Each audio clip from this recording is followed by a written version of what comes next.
So, evening, boys. Here we are for Craig Waddingham versus Karl Sutton. Wads has won the lag, so he will be breaking off to start this match.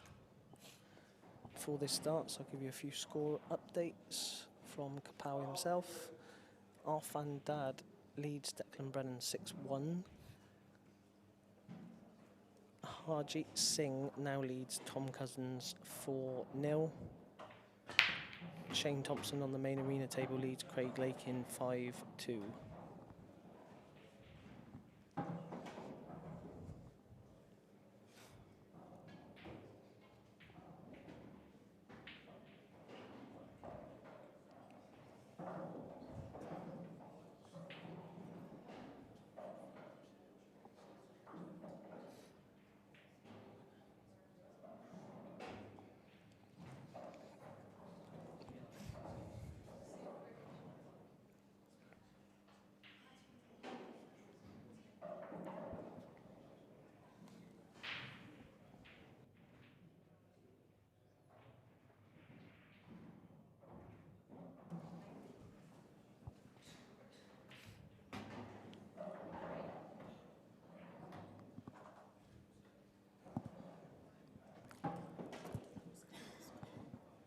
Score for who?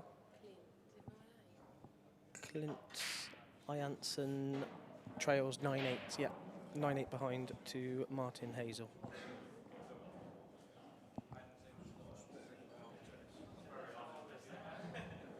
So Wads has gone yellows, got a little bit of work to do.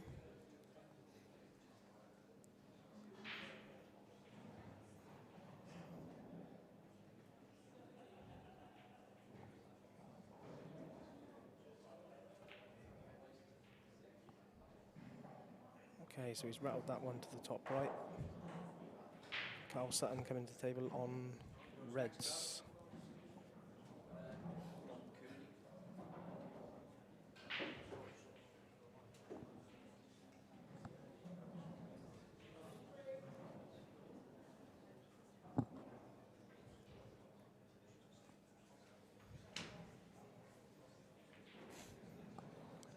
So it looks like he's played to take the bag. Yeah, lovely shot. Off the side cushion, off the yellow, and taking control of that bag.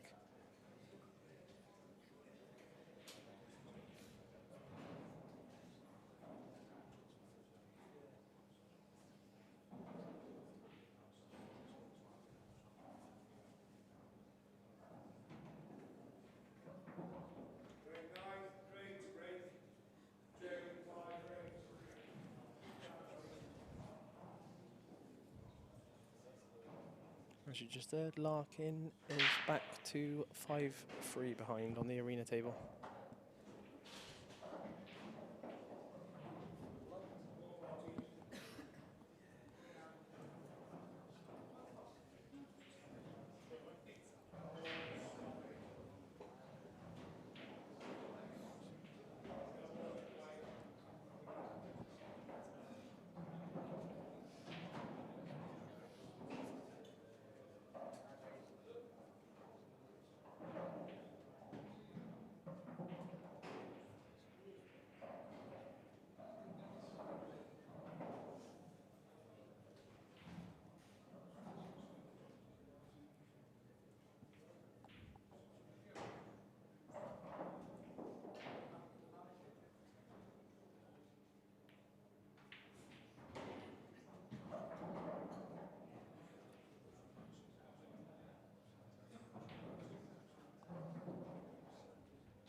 So good effort by Karl to try and develop the red off of the yellow.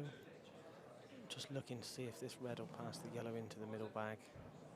And where I'm sat, difficult to see. Does that pass? Does that red pass the yellow?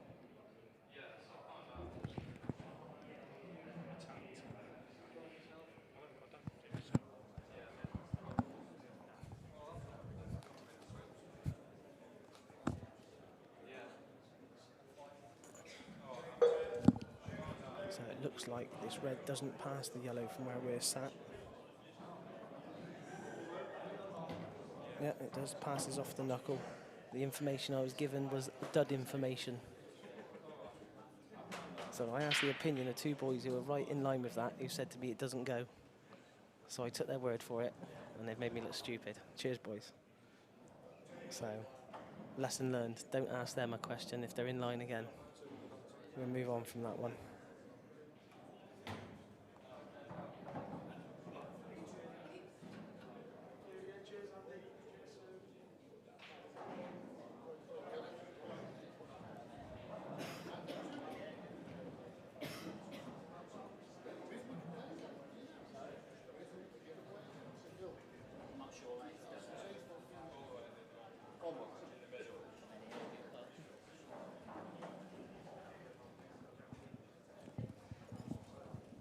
You right? Mate, okay.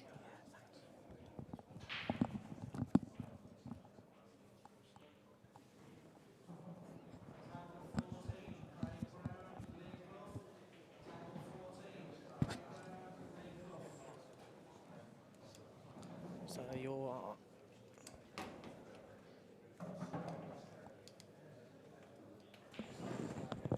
So you're in for a treat, boys. The legendary Gareth Potts himself has joined me in the commentary box for this one. Thanks, hello everybody. Yeah, they just asked me to jump in and do a little bit on this one, and to be honest, it's a game that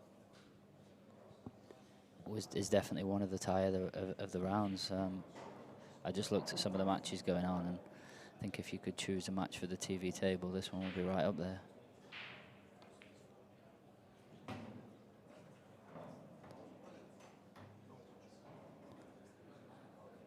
Hasn't played the best of shots there. Didn't quite grip hold of the cue ball, which means he's slightly hampered over the yellow. Still expect him to pot it, but Yeah, he's made it.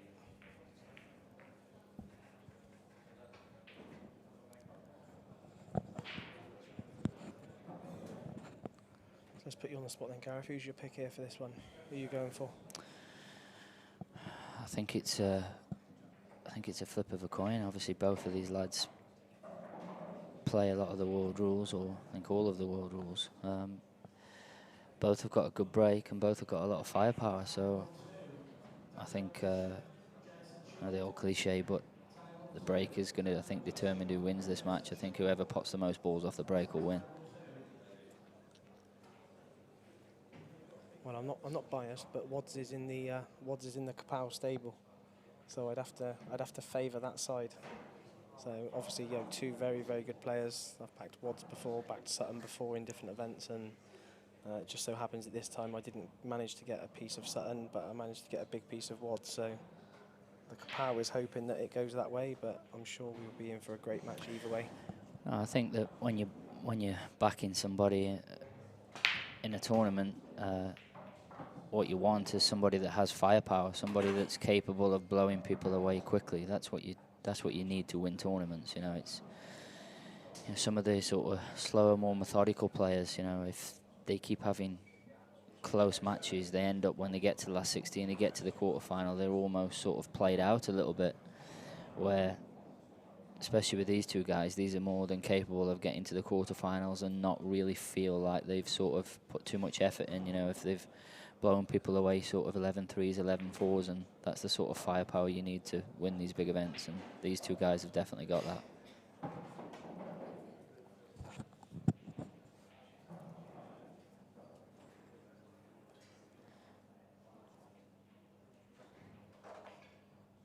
always nice to get the first frame on the board in any match, and it's always nice to have a finish like this to get your first frame on the board. Mentioned that they've both got big breaks, and although it was a big-ish break from Karl, it was a bad break because he did stun straight enough into the middle, and if you do stun straight enough into a pocket without being kicked or flicked into one of the pockets, then it does have to go down as a bad shot. Yeah, he'd be looking at that, definitely thinking he's made a mistake there, isn't he?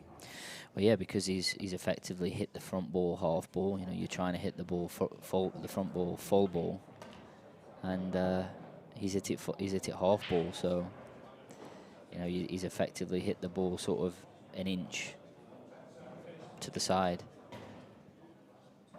and as quick as that, he's made him look as easy as they were.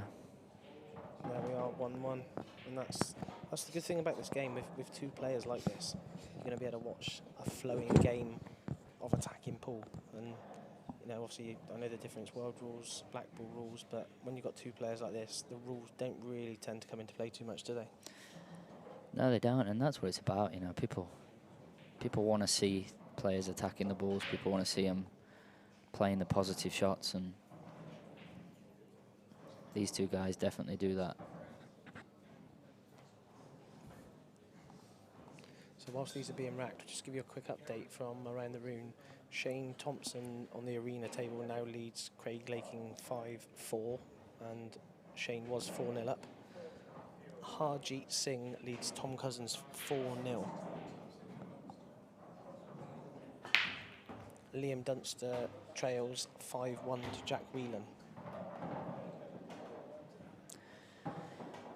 Yeah, that's not too much of a shock. Jack obviously beat Mark Farnsworth first match, and I spoke to Mark after the match, and he said it was one of the worst performances certainly that he could remember for a while, but at the same time Jack sort of did what he had to do, and I know he has been playing a lot more Jack, and he is one of them players again where when he gets it going, he's also got a lot of firepower, and he has got a huge break.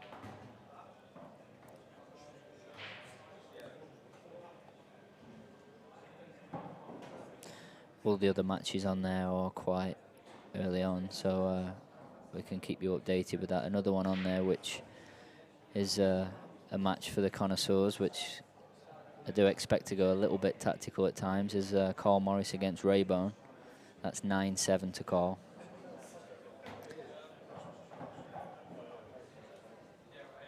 And another, what you might think of a strange scoreline at the minute, is Clint Ianson against Martin Hazel is 9 each. I think Clint was trailing all the way through that match as well. Yeah, he's come back. He was 3 or 4 behind. And Clint, I can see over into the arena, and Clint is at the table on a finish there to go 10-9. As I said, Neil and Carl are sort of fudging away a little bit over there.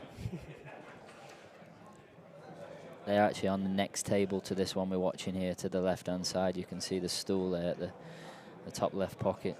They're actually on that table.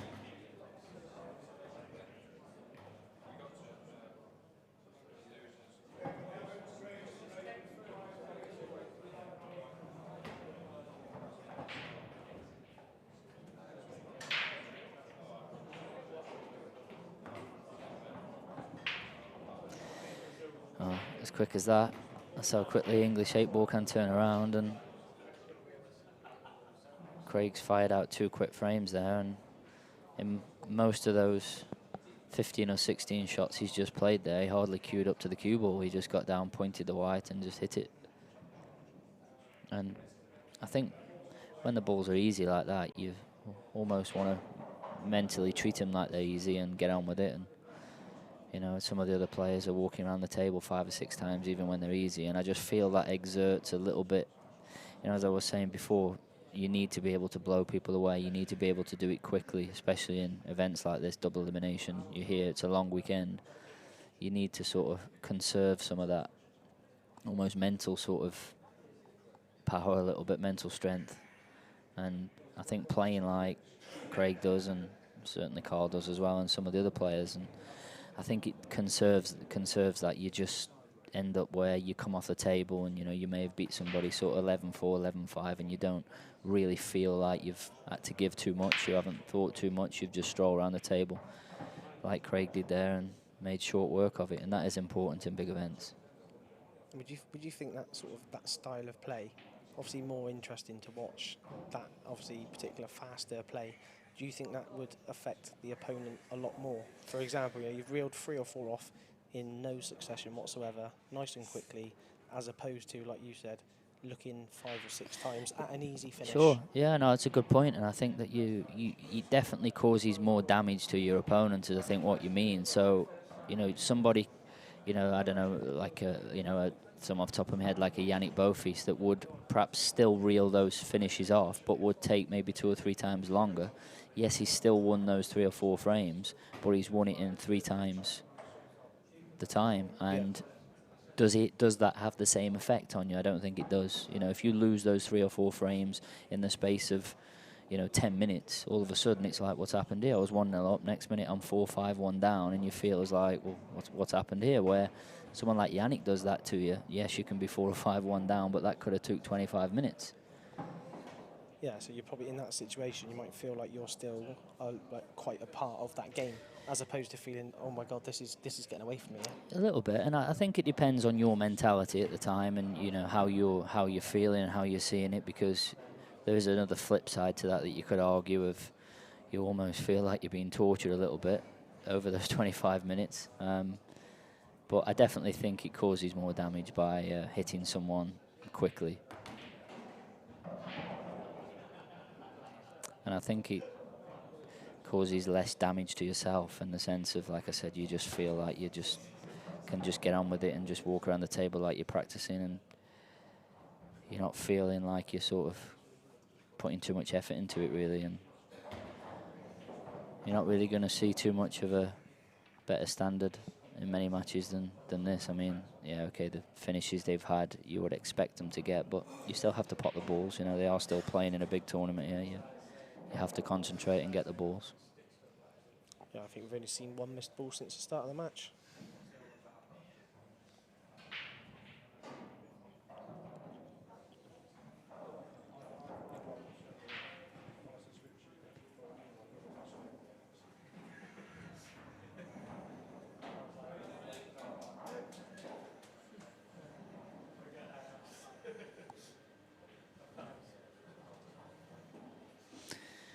As I said, the match on the other table with Karl and Neil, I said it might be one for the connoisseurs, and it's exactly what's happening. They're still playing that frame at 9-7, and there's all sorts of clusters of balls everywhere.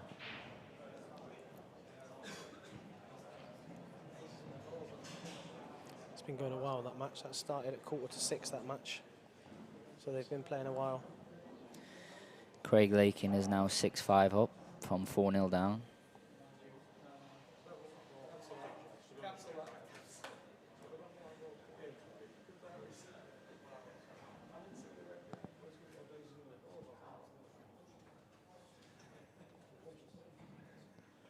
Ben Rowland, who beat Jordan Shepherd first match, is 6-4 up against Stefan Mercedes.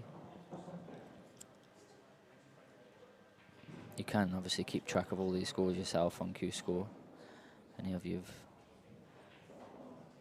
had any bets that you want to follow an accumulator?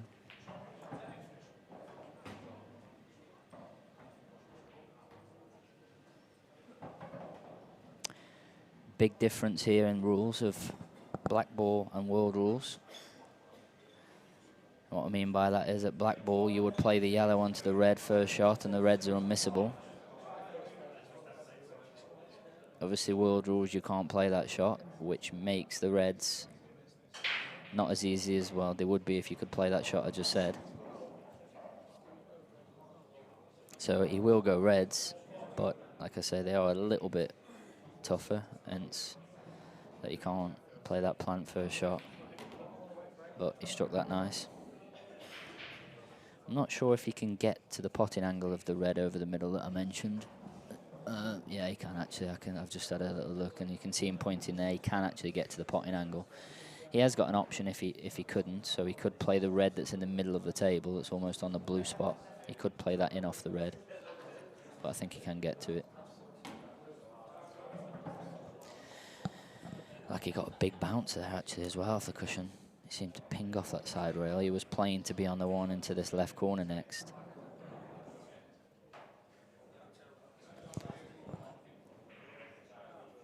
So he's looking there, just, it is obviously a little bit tight. As I mentioned, it did just make the finish a little bit sort of, I won't say how much harder, but he certainly had to take a little bit more care with the cue ball.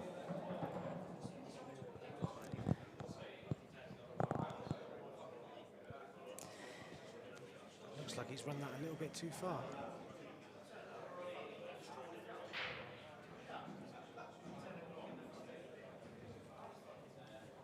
I like the way he's played it though. I like the way that he's not took the one out off the bulk line first, because playing it this way he gives himself a choice of 2 balls when he screws back.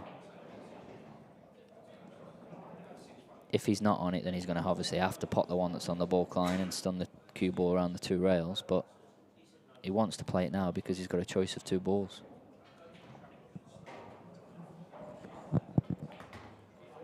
See, he under hit it, so he's on the one in bulk. If he over hits it, then he's got a choice. So it was a percentage way of playing it.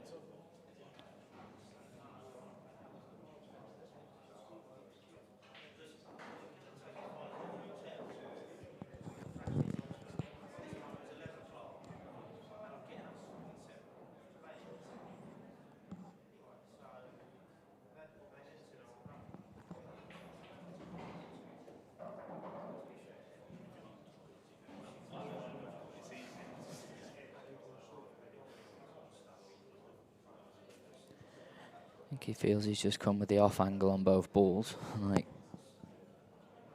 where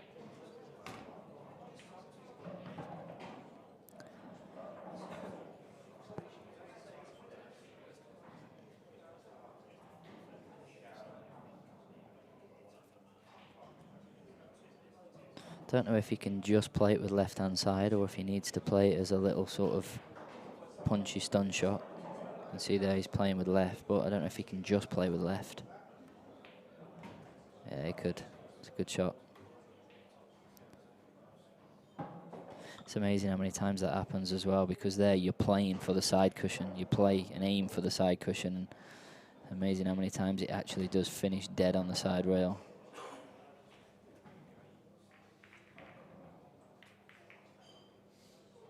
Never looked like missing it though, did he? Even though he was stuck to the rail, it didn't look like he was going to miss it. No, and he didn't even wince at it really, you know. He didn't make a big deal out of it, or he just got down and potted it as though he was dead straight on it. And it does make a big difference though, you know, the cue ball being stuck tight under the rail like that, especially English 8 ball. The cue ball obviously is smaller than the object ball, and when it's on the rail it does get hidden.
Wants to go yellows, but hasn't got an easy starter.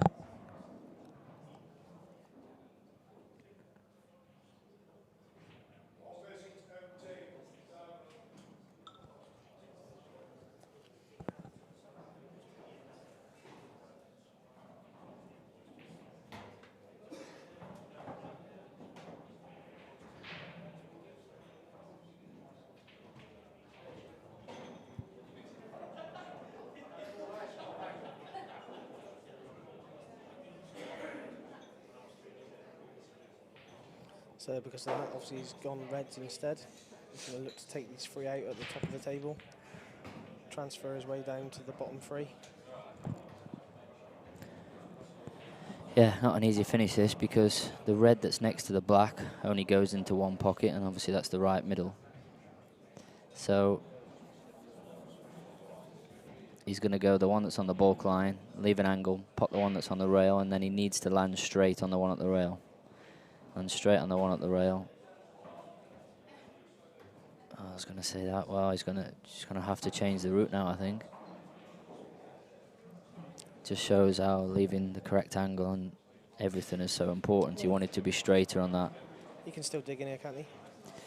Dig in, ball at the top, dig in, come back to the side. Looks like he's digging in.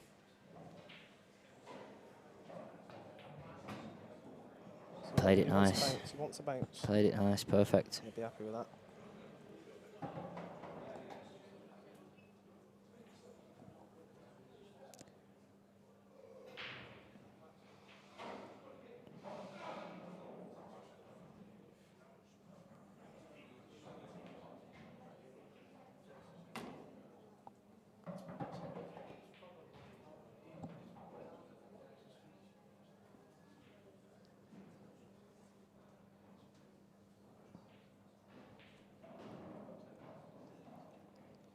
So comment from Stephen Mitzi1. Why is commentator Guy not playing in the event? So Gareth, can you tell us why you're not playing in the event?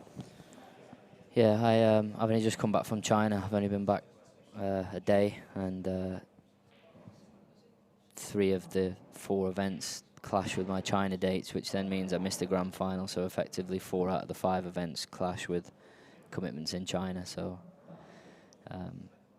yeah, I was supposed to actually be there for, I played in a competition actually, I lost in the last 16, so had that competition obviously gone a little bit better, I wouldn't have even been back for this event, but I was supposed to stay maybe to do some stuff afterwards, so yeah, the events here have all clashed with my China commitment, so I wasn't able to play.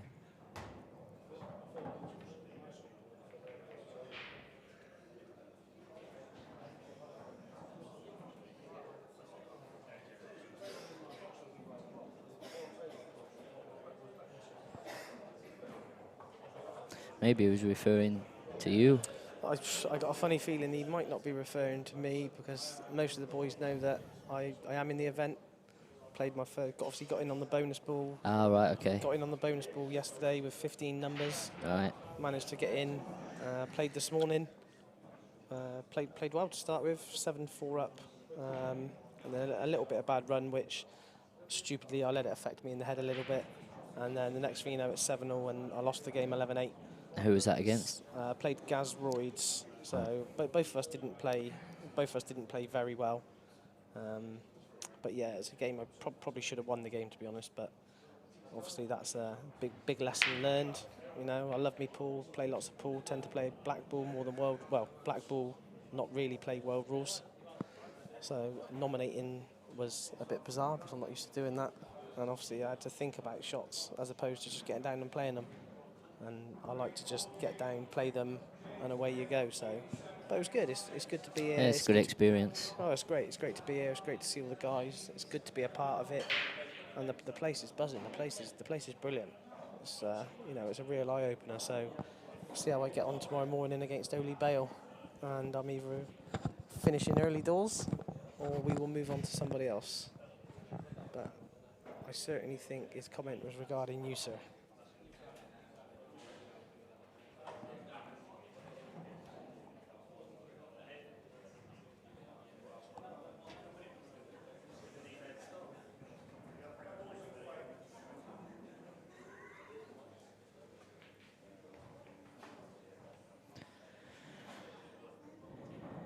Yeah, a little bit unlucky there, Carl, because Craig broke dry and left no shot, really.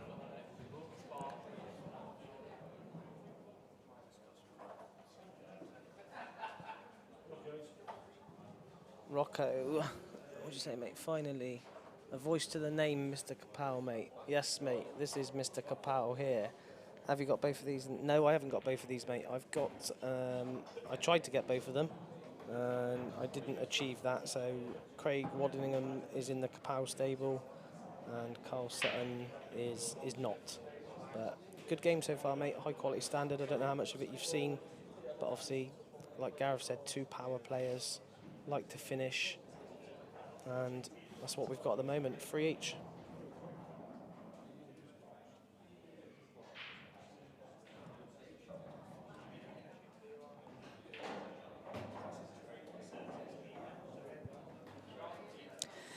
Played a good first shot there, Craig.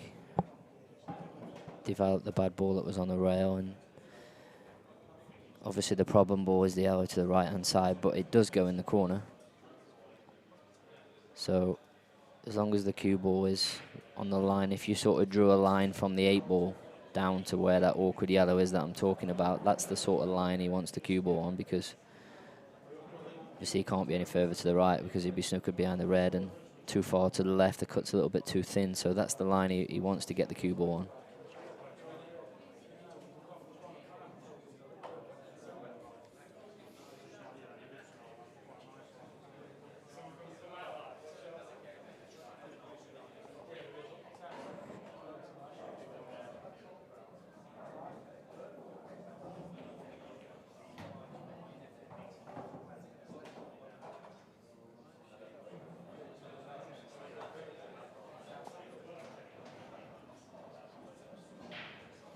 Yes, Rocco, you're going to see plenty of break dishes in this match, mate. These 2 guys are big power players.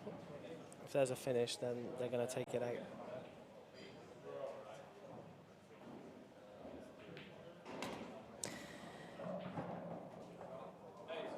Yeah, and the reason why he's top forward there to take this one over the pocket is because the ball that I mentioned there that's next to the reds, obviously it would have been awkward to get from that down to this bottom rail to take this ball last, so he wanted to obviously get it out of the way, but he's come too straight. You saw he's just winced a little bit there, and because the yellow next to the black doesn't go into the middle, obviously only goes into the corner, as you can see him lining up there. The fact that he's straight means he can't just stun straight up. I think he's going to have to screw on and off the side rail. But he can play this as sort of a two-way shot. If he under-hits it, he may land on the awkward one. Obviously, he'd like to over-hit it and take the one next to the black next.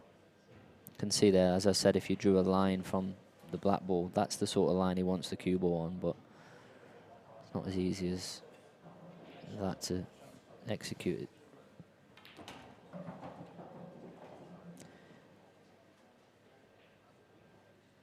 And he's left-handed, which means this shot's a little bit more difficult than it would be for a right-handed player, because your hand and your arm is sort of, you've got to negotiate it in between those 3 balls, where if you're right-handed, your body's more to the left-hand side and out of the way.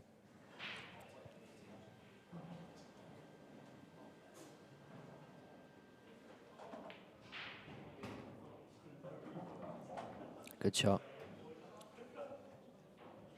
Did you see the black move then? The black just rocked on the racker. Did it? On the shark rack. If it was because the hand was on the table. Now, I've seen a shot like this earlier where someone played it off the rack, off the shark rack like this, and it moved like the shark rack did then. It moved, and it wasn't the final ball, so it wasn't the end of the world. But it was 2 or 3 balls from the end, and they could have had the ball marked and removed the shark rack. They chose not to. The white one hit the shark rack and affected position on the next shot.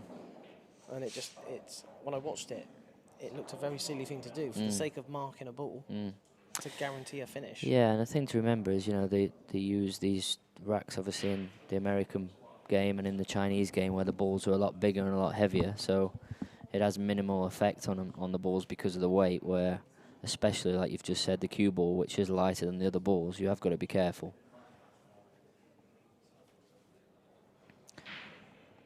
Just to be clear, Craig didn't touch the black, by the way, with his hand. What would have happened is the black would have been just sitting to the side of one of the holes, and it's just rocked on its own into one of the little divots. Yeah, correct. It was after the shot was played, and he removed himself from the table. It just seen it just literally slightly move.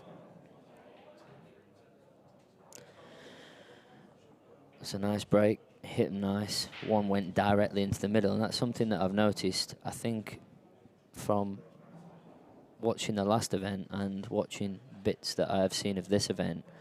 I don't think it's the way forward to hit the break with full power. I think if you hit the break at sort of, I suppose, around 70%, I think a ball has been going, from what I've seen, directly into the middle. The wing ball, if you like, the second ball down, does track towards the middle a lot if you hit it at the right pace, at the right trajectory. I was talking to Jason Shaw about it earlier, and he was of the same opinion.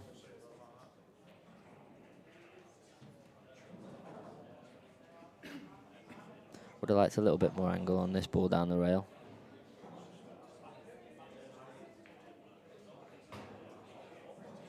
For exactly that reason. If he's got a big angle, he's guaranteed to be on one of the two balls. So, because he just caught it cushion first, means he's not on the one that's now over the pocket. So, he's now got one into the middle that you expect him to still get, but can be missed. Yeah, it's just caught the near jaw. And that was just careless by not leaving a big angle on the ball down the rail, because he could never miss the plant, even if the cue ball was in the middle of the table.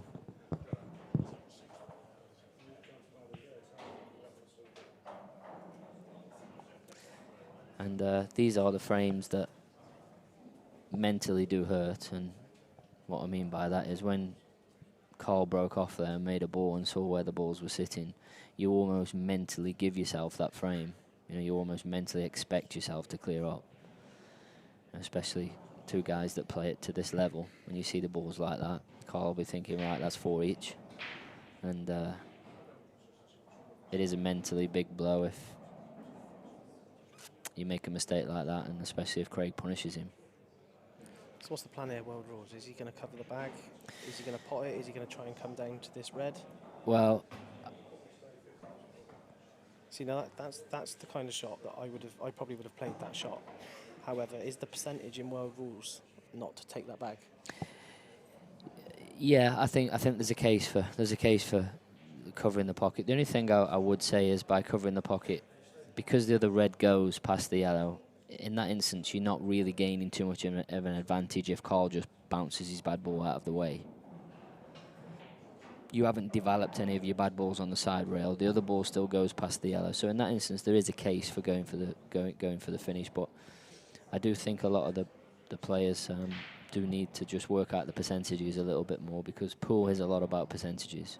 If you play pool to percentages, then they ain't going to lie over the space of the time. So I think what you're trying to say there is, if he puts that ball over the pocket, or in a different scenario puts that ball over the pocket, and he looks at that finish before and says, right, okay, I'm realistically a 3 out of 10, so I've got a 30% chance of getting this finish.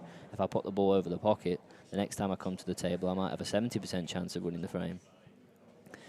And a lot of pool is about that. You don't always have to go for the finish every time you walk to the table, especially at World Rules.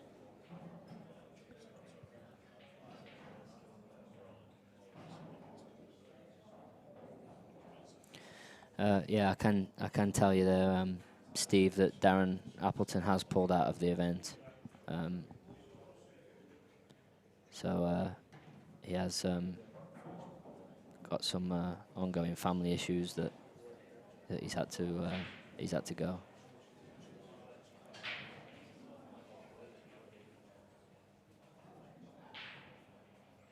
Which is obviously a massive shame, because I saw him in his match earlier, and obviously he was playing very well. Sort of Chris Mellin obviously beat Gillespie earlier, absolutely on fire. So obviously that game, which was due to be on the main arena table at 10 o'clock tonight, would have been an absolute treat. Yeah, but family has to come first, and I think most people know that his mother hasn't been well for some time, and she is terminally ill. So obviously family does have to come first. So I think he just received some news that wasn't the best. So Yeah, obviously relative terms, you know, he's just playing in a pool tournament here. There is more important things, so unfortunately he's had to go. But obviously wish him well, and hope everything is as well as can be with it.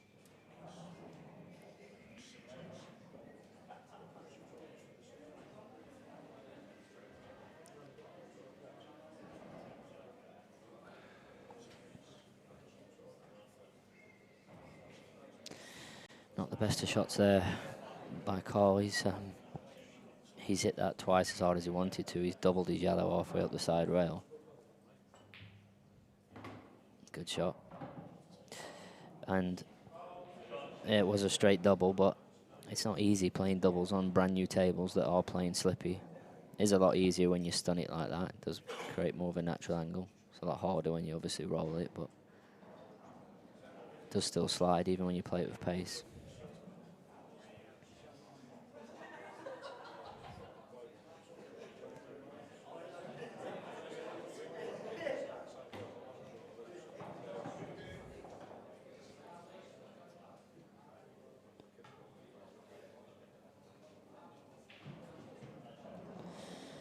All these do go. He doesn't need to play any cannons. He can just pop the one into the left corner, drift the cue ball up to somewhere near the line. So there, up to somewhere near the line. It's a perfect angle. He'll just play a little soft screw shot off the side cushion and land on the red into the same pocket. This can't really go wrong because even if he's straight, he can just screw back and leave the cue ball somewhere near the bulk line. And I think that is exactly how he's finished, straight. So depending on the angle, he may choose to screw on and off the top cushion here. Like that. But you can't forget to pot the ball.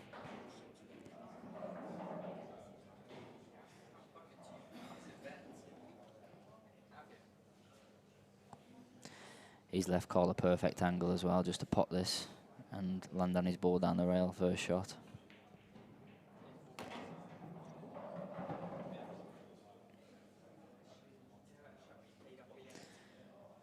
That would have been a big blow, like I said at the start of this frame. I think if Craig had potted that ball, then that would have been a big blow because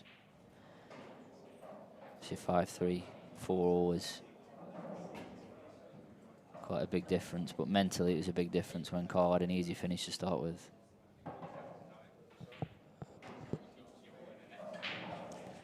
And the way they're both breaking and the way they're both playing, I do expect this match to go close. It's hard to see somebody just sort of running away with this 11-5. Yeah, I think Wads is going to he's going to be feeling a little bit disappointed that he's missed a little bit of an opportunity there. Yeah, and it's all mental blows, isn't it, Adam? You know, you end up, you know, it's like playing 8-ball, it's like a bit of a mental roller coaster. You know, you go through like the ups and downs with it, and it's how you deal with those mistakes and how you deal with certain situations and certain things that happen during matches.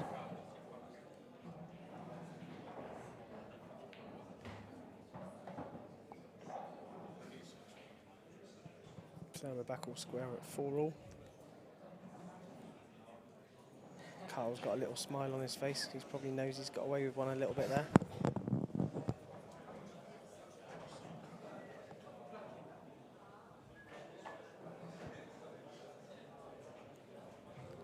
On the main arena table, Shane Thompson now leads Craig Lake in 8-6. And Dunster from 5-1 down is now back to 5-all.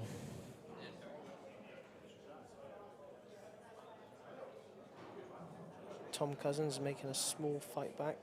He now trails Harjeet Singh 7-4. Ryan Clark leads Mick Hill 4-3. Jason Shaw is 4-1 down to Daniel Bishop.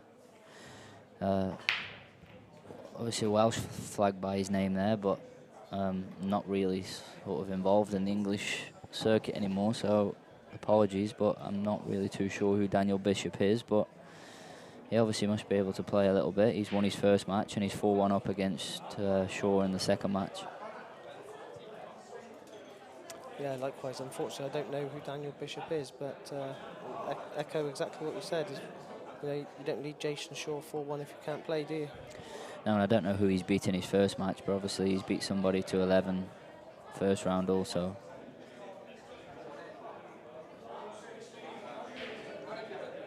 I should be able to tell you in a moment.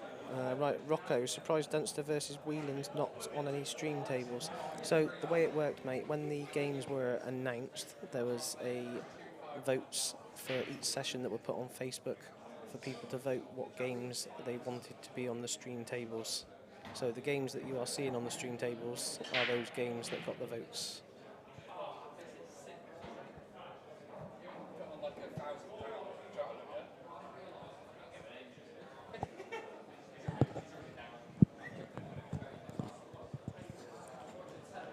But I do agree. I think the Dunster Whelan game should definitely be on a stream table. It is actually on the best table in the club in the sense of from a viewing perspective other than the arena table. It's played on table 5, which is directly in front of this table you're watching here. This table's number 11. You can see the advertisement boards there. Directly in front of that is table 5, and from a viewing point of view, that is the best table because that's where all the glass partition is all around the bar, so you can watch, the spectators can watch from the bar without actually being in the pool arena. Just to divert back to Daniel Bishop. Daniel Bishop won his first match. He beat Adam Watts 11-2. Once again, I don't know who Adam Watts is, so apologies there. And just to the top right of your screen there, that'll be the fine figure of Craig Marsh sitting on the screen. I'm sure he won't mind me saying that. We're quite good friends. He actually lost to James Croxton first round 11-5, which would be one of the shock scores of that first round, and I'm sure was a bit of a accumulator buster, that one. Although Jimmy is very good and does have a lot of firepower and is capable of beating anybody 11-5, he would have, I don't know what the price was, but he would have definitely been a heavy favourite, Craig.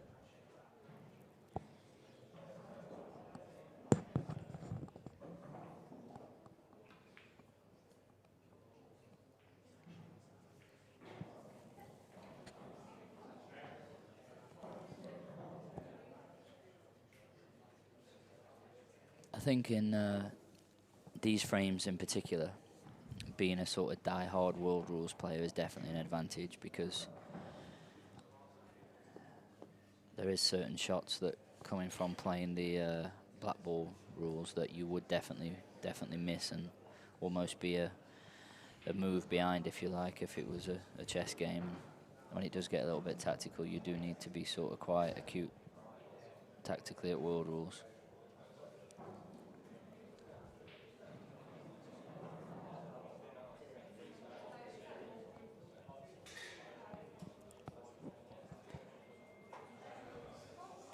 The Raybo and Morris game is now 9 each also.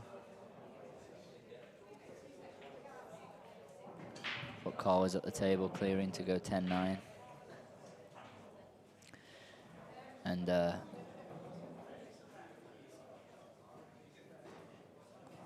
oh, he had 2 shots there. I must have missed a trick. I was just going to say that's a bad shot because he'd left him to play the red off the yellow, but he's got 2 shots. And it is still a pretty bad shot, to be honest, even with 2 shots.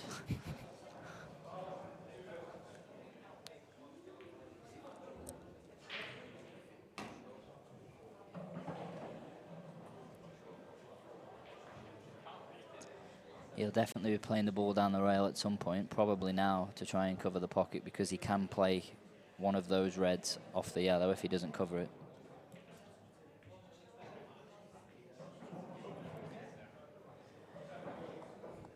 Yeah, and played it bad, you know, and got away with it because the last little kiss when the cue ball goes twice across the table just bumps the red in front of the yellow, and that sort of changed the fact that Craig's not going to go for the finish now, or doesn't want that in. May have got a kick there, you know.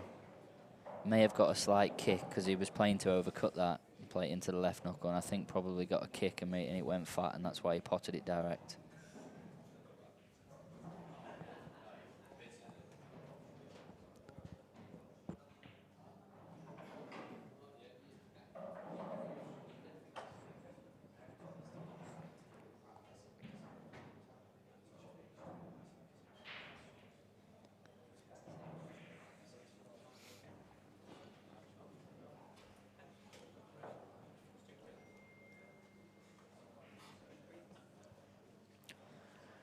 Karl can see the two yellows that are to the left-hand side, the one over the middle and the one next to it. He can see the other one. I think he should be playing the other one, not this one, and put the cue ball on the top rail. I don't think he should be moving this ball.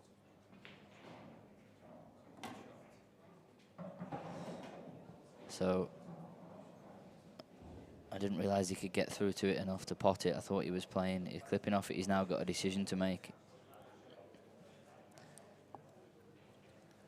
He either covers the pocket, or he pots it and plays the deep screw shot and flicks his bad ball out.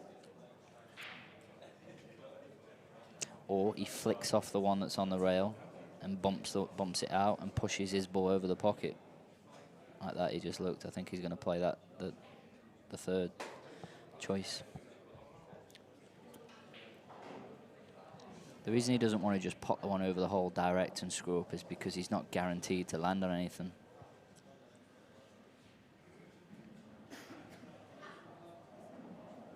I like the shot of just bumping the ball out and pushing your ball over the pocket here.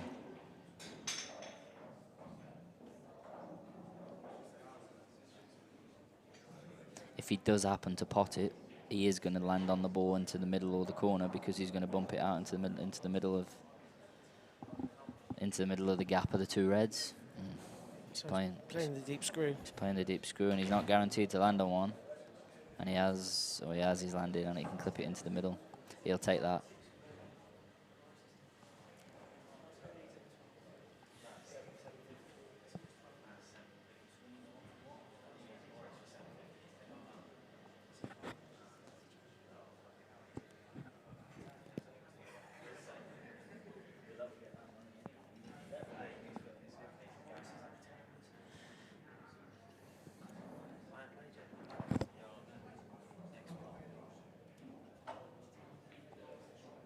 Oh, hit that bad.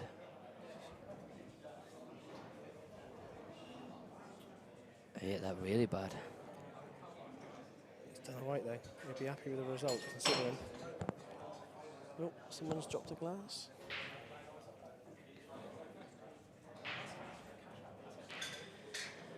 Yeah, he will be happy with it, because he hit it that bad that the cue ball's come off the rail, which means he can't get to the red at the very bottom of the table to play the snooker behind the other one. And he was lucky that the yellows then bounced off the knuckle and blocked the red from potting into this bottom left corner. So he's left Craig with a bit of a problem, really. So much so, he's trying to chop this into the right corner.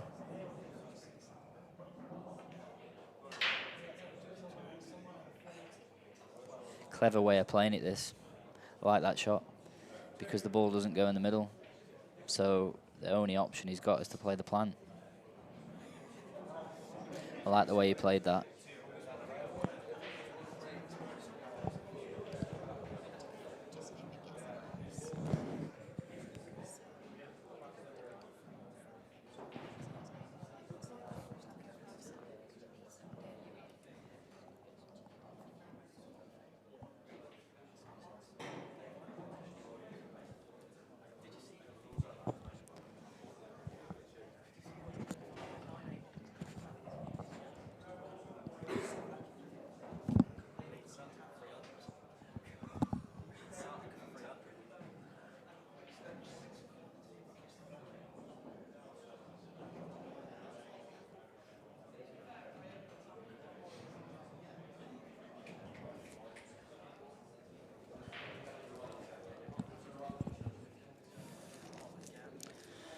Oh, I didn't like that shot.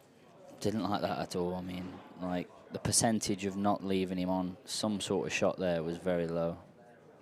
Where if you play the plant and make it, you win the frame. I think you have to just play the plant there as if you're planting the black to win. If you make it, you win the frame.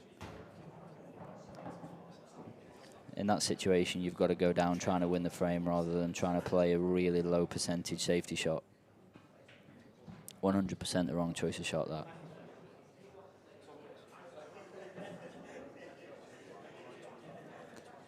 Because if he cannons the yellow on the way across, he leaves him this shot he's playing now. Oh my God, he's missed it. Wow.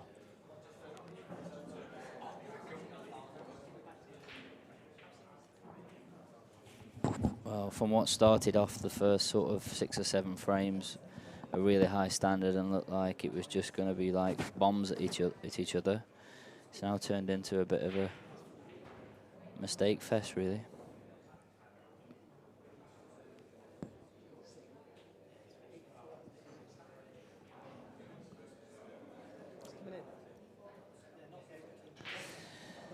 Carl Morris did win that frame. He's now 10-9 ahead against Raybone, but again, there's clusters of balls all over the gaff over there, so there could be another 20 minutes in that. Jack Whelan, Dunster are now 6-all.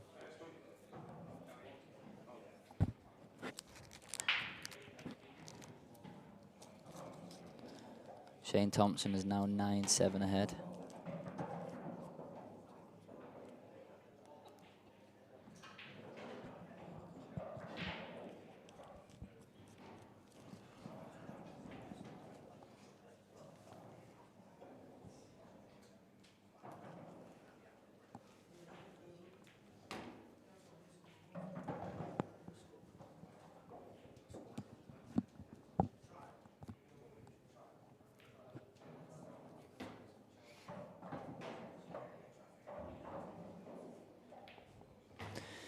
And Craig will feel like he could have been out of sight a little bit here.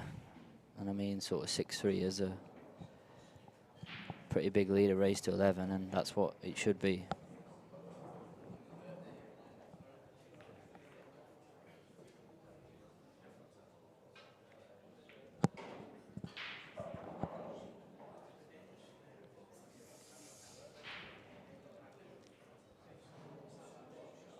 Yeah, I just looked at Craig shaking his head a little bit, so he knows he should be 6-3 up here. It's a huge part of Q Sports of having to deal with the circumstances like this and it happens in almost every match you play. Things happen, and it certainly happens a lot when you feel like you should be further ahead than you are. And it's how you mentally deal with it and play the next frame as though those mistakes haven't happened, because the old cliche, but you can't change it. It's no good worrying about it. It's quite a big break again there from Carl. Obviously, he hasn't made a ball, but didn't really deserve to again. He was lucky not to go an off again, sort of miss hit the front ball.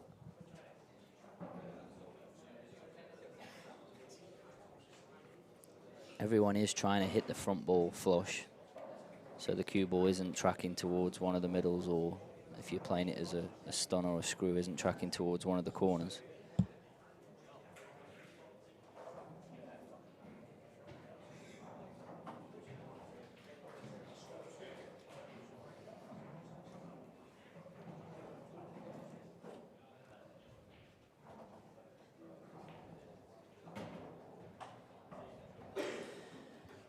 I do feel the way that these last 2 or 3 frames have gone that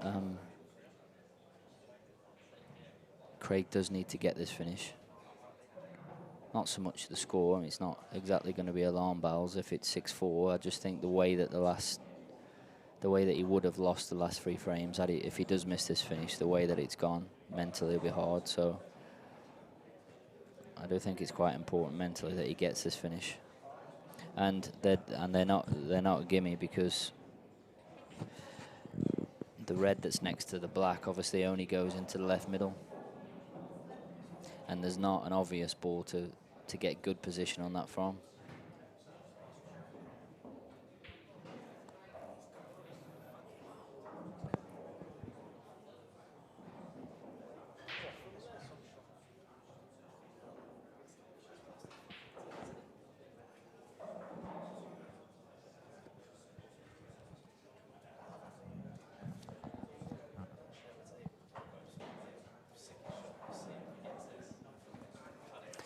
Ben Rowland is on the hill against Stefan Rosidi, 10-6.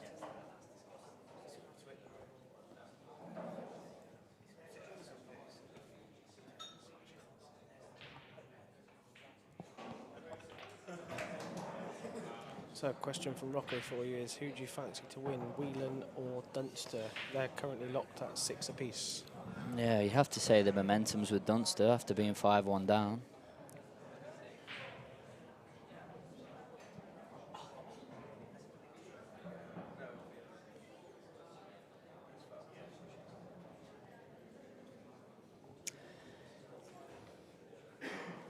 I like the shot that Craig tried to play there. He tried to sort of get his bad ball out of the way as early as possible. Hence, if he didn't get on it, he still had other options. He's got 2 problems now, though, because the red to the right-hand side of the table isn't easy. So he's got the red over the right middle and then the red next to the black that are both awkward. And they're both awkward to find little windows with a cue ball to get on them. And I think he's struggling a little bit in this this frame, to be honest, the way he's gone about him now.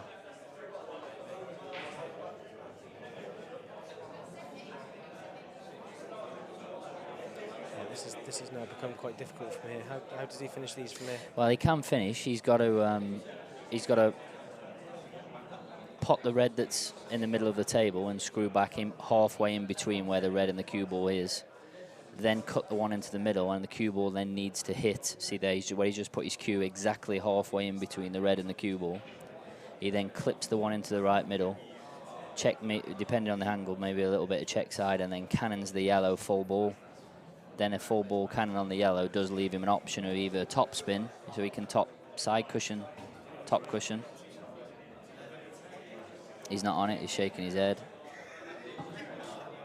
Now he's really struggling. No, I can see it from me. I'm literally right in the line of that shot looking through the glass, and he's... Can he pot it? The problem is the only way he pots this is if he jacks up and bends it around, but he doesn't want to, the yellow, which is no good to him. He doesn't want to play it with left-hand side, does he? No, he's definitely... He definitely can't get past this. If he just creeps past the yellow, he's not and even that's hitting one of those half. shots where it's, you know, it might be, you think, oh, it might be easy to say that after he's played it, but that is one of those shots where you have to over it that rather than under it, because if you over it, you've still got some sort of clip on it, and you've still got a buffer of one of the 2 yellows to hold the cue ball. If you under it and don't land on it like he has, then it's almost finish over, really. So has he tried to land a little bit too precise there then? Yeah, because obviously it is thin into the middle, you know what I mean? So he didn't want to be too far back to the red, but you're better off being too far back than where he's finished.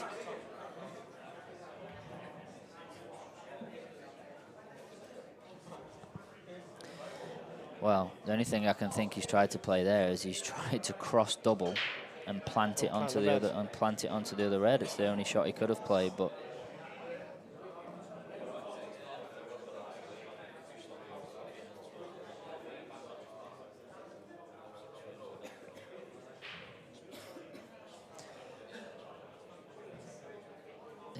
there you go. You don't have to go for the finish, especially at World Rules, and he's not here. He's just bumping this down towards the pocket.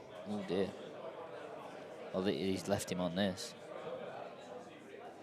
To be honest, if he was going to play that shot, I would have potted the one over the pocket first and got closer to it. Definitely. Because the one over the pocket wasn't really making any difference. It wasn't affecting where the red goes. So there was no difference of potting the yellow over the pocket and getting closer to it and making sure you're wedging behind the yellow.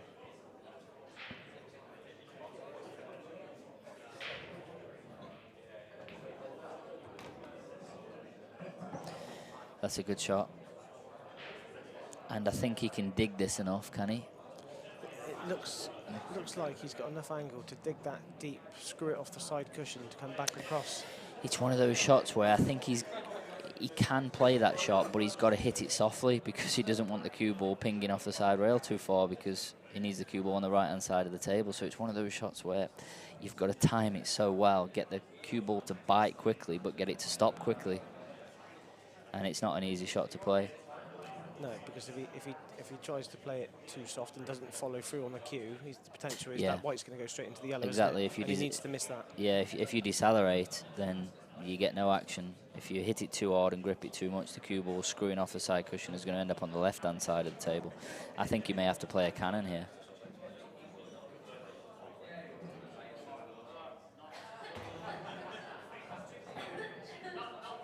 What there? I'm not sure. The only thing I can think he's played on the double. Well, he's either played on the double or maybe he's played to pot the yellow, to cannon the red, to push the red to the bottom cushion. No, I don't think he'd miss the cannon by that much. He's played on the double. He wouldn't miss both balls if he was playing to hit the red.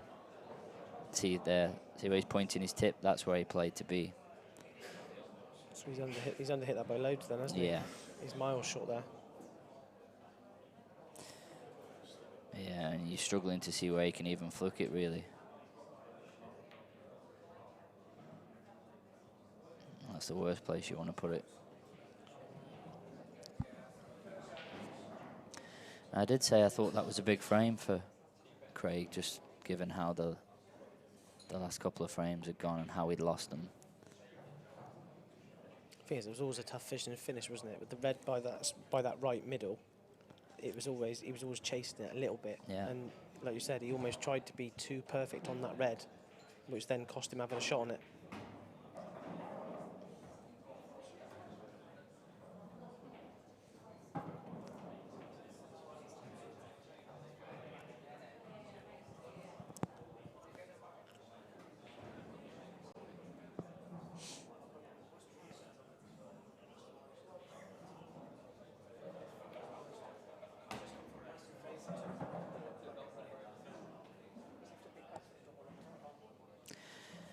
Cushions do look quite lively to me on this table, though. I don't know if it's just me, but it does seem to sort of ping off initially when it connects with the rail. It's very interesting watching it because the table I played on table 7 earlier, and when that hit the cushion, it slowed down massively. But like you said, this seems to be getting quite a reaction off the cushions, this table. They are all brand new. They were all recloth yesterday. What does tend to happen over the time is that the rubbers harden up, which is the reason why the cushions get quicker.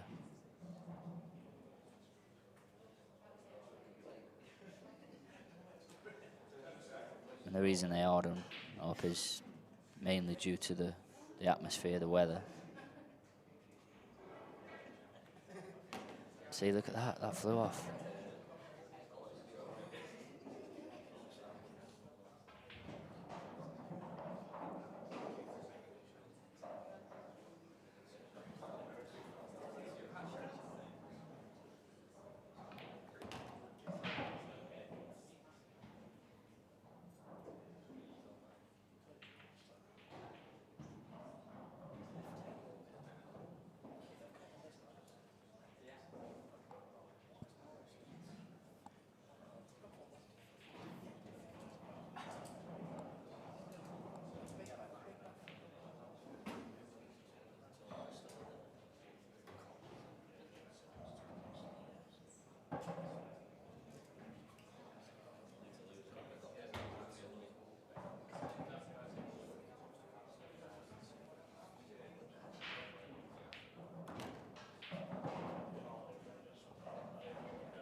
So I think Wads is just going to take a quick toilet breather. He's just going to go and have a little word with himself. So what we'll do, we'll move around to a couple of scores just to give you an update. If you haven't looked yourself, Harjeet Singh now leads Tom Cousins 9-5. Shane Thompson on the main arena table now leads Craig Lakin 9 frames to 8. Jason Shaw trails 6-4 to Daniel Bishop. And Carl Morris and Neil Raybone are still going. Carl Morris leading 10-9.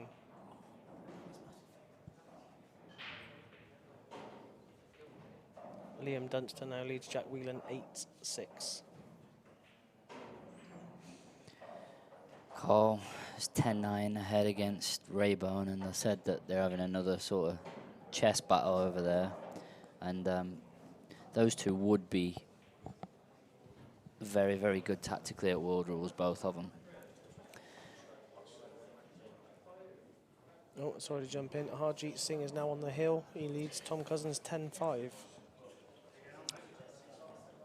Harjeet Singh was 7-2 in that match. Yeah, huge shock, that result, especially by that scoreline.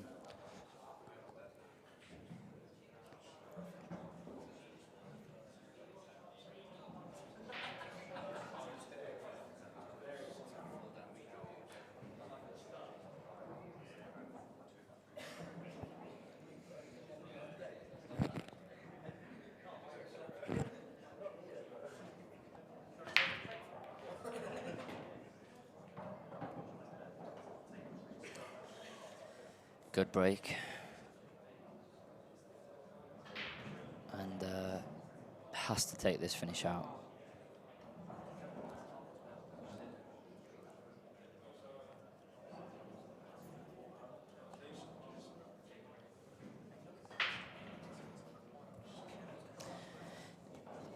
That last yellow that was just rolling there has come off the top cushion and gone up. The one that's in the middle of the table, the one that's closest to the blue spot, has just rolled back up enough to sort of block the one next to the black, so he's going to have to play it and clip it into the middle.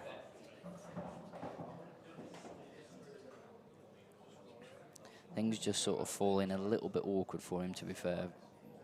Waddingham here, and even on like this shot, for example, I think he's finished just on the off angle, a little bit straight on it.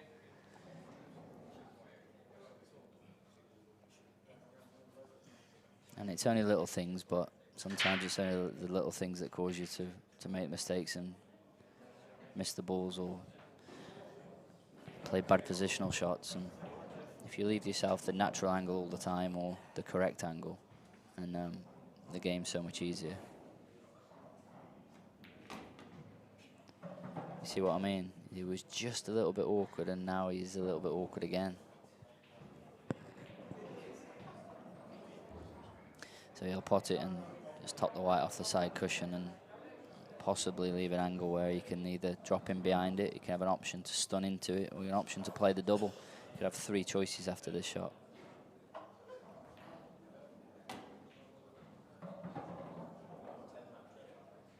He's over hit it. Bad shot. So he's going to probably have to play the double last now. Have to pot the one next to the black now, and pot the one in the middle of the table, the one that the cue ball is closest to, and then probably just play the double last, or play the double now. If he's high enough on the double, you can see he's just sort of leaning back as if to say, am I on the double? I think he's decided that he is, and if he is on it, obviously he will play the double now. If the cue ball's too low, he'll have to play it last. He's not sure. He's a bit sort of, is the cue ball too low? And if it's too low, he's got an option of playing it with side. If you play it with the left-hand side, it does straighten it up.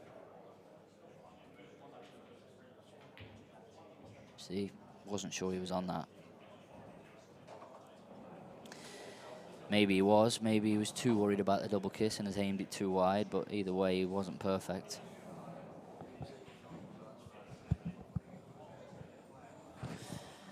And a little bit lucky where he's bumped the cue ball to be fair, because he's not left him an easy first shot.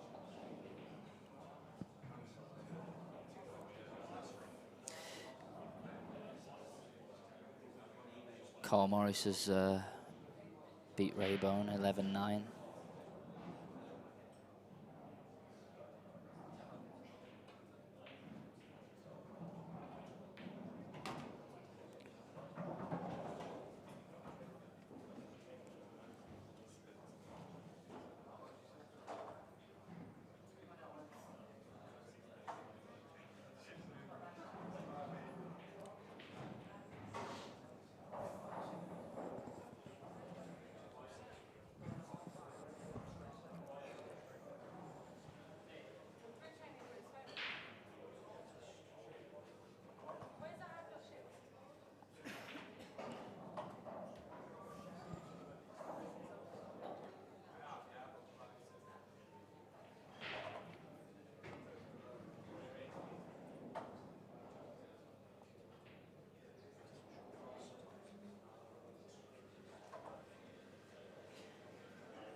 He's not got a lot of angle there.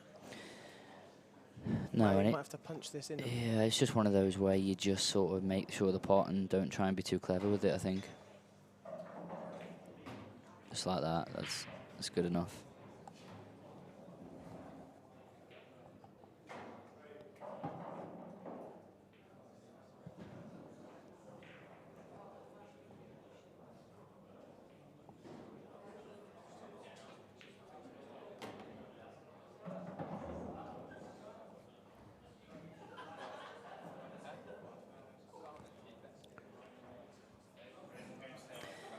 Obviously, everybody uses different cues, and it's what you get used to. But Karl's cue does look like a racker, to be honest.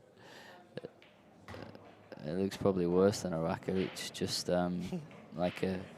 You can see there on the table. It's just got a brown hand splice sort of butt, which you would find as sort of house cues in most clubs. But that's what you do with it.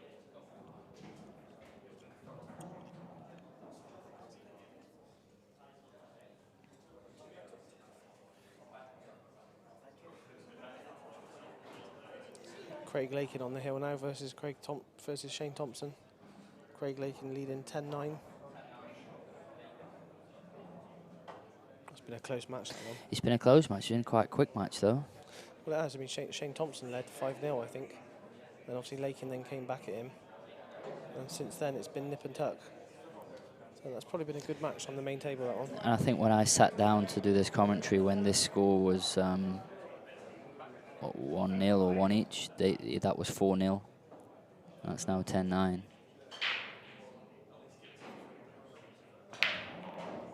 See, that's the break that you want. See how he flushed the front ball, and the cue ball come back in a dead straight line. So the only way you can effectively go an off is if, when the cue ball hits the top cushion and then comes back, that a ball then cannons it into one of the pockets, which is obviously very unlikely. So. And that's just typical there, isn't it? He's hit that absolutely flush, Yeah. straight down the middle, and he's got no reward for it at all. Best break of the match and doesn't make a ball.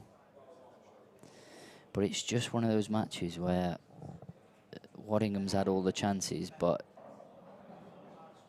it just keeps falling a little bit awkward for him with sort of everything he has to do.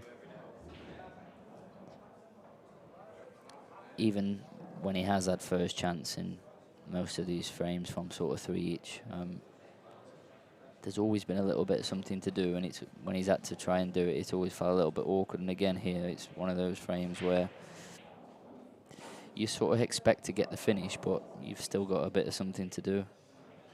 And obviously when you're 7-4 behind, you don't really want to be having those finishes where you're having to chase it a little bit.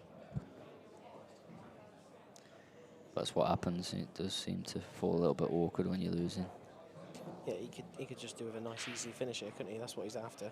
And he's just not getting it at the moment. He's got to work for it. Yeah, and this is definitely not a nice, easy finish, because he's obviously got to play the cannon here, and then the yellow that's in the middle of the table,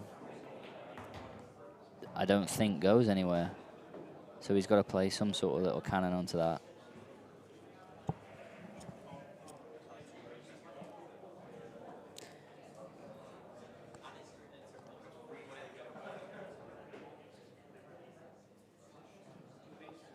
Don't know what sort of angle he's got on the one that's in bulk.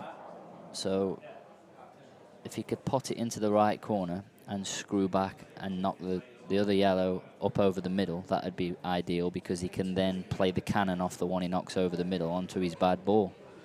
I know that's sort of thinking sort of 3 or 4 ahead, but that's what you have to do. If he's got that angle, he should definitely play it.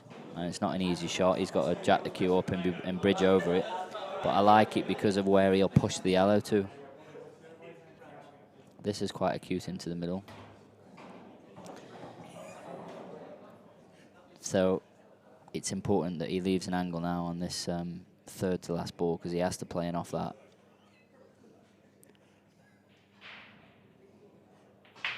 Can't screw back off this ball because he's too straight. Doesn't want to leave it until last. So he has to get the angle off this ball to go into it when he's still going to leave another ball on the table.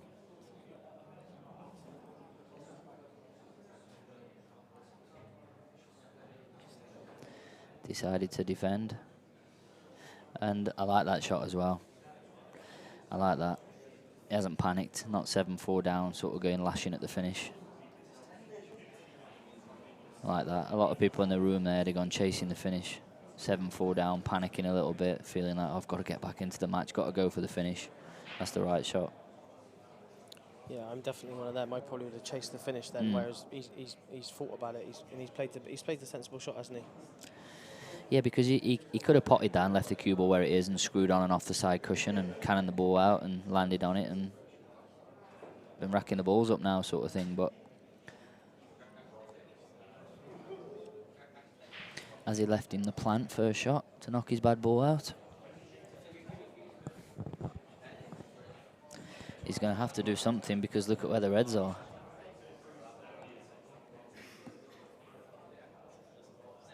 I think Karl's forced him to go for the finish there. Karl's basically said, I don't fancy you to get the cannon.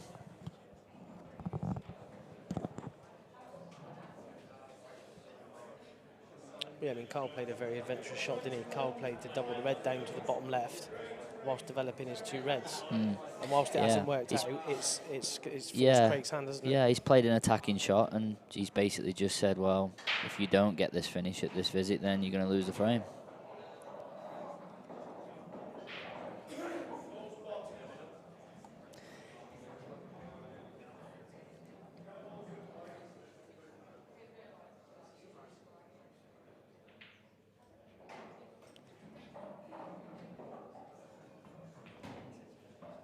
Went after it and now he's dead.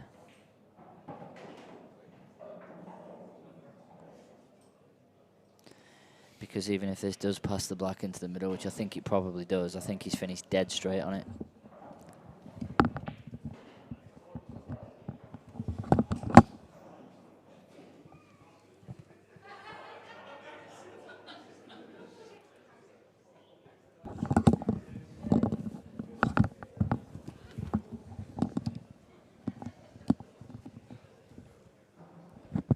So yeah, I just had a quick look. The yellow does pass the black into the middle. And is he dead straight? He's slightly the right side of it, is he? No, he hasn't. He hasn't got a lot. He hasn't got a lot in it.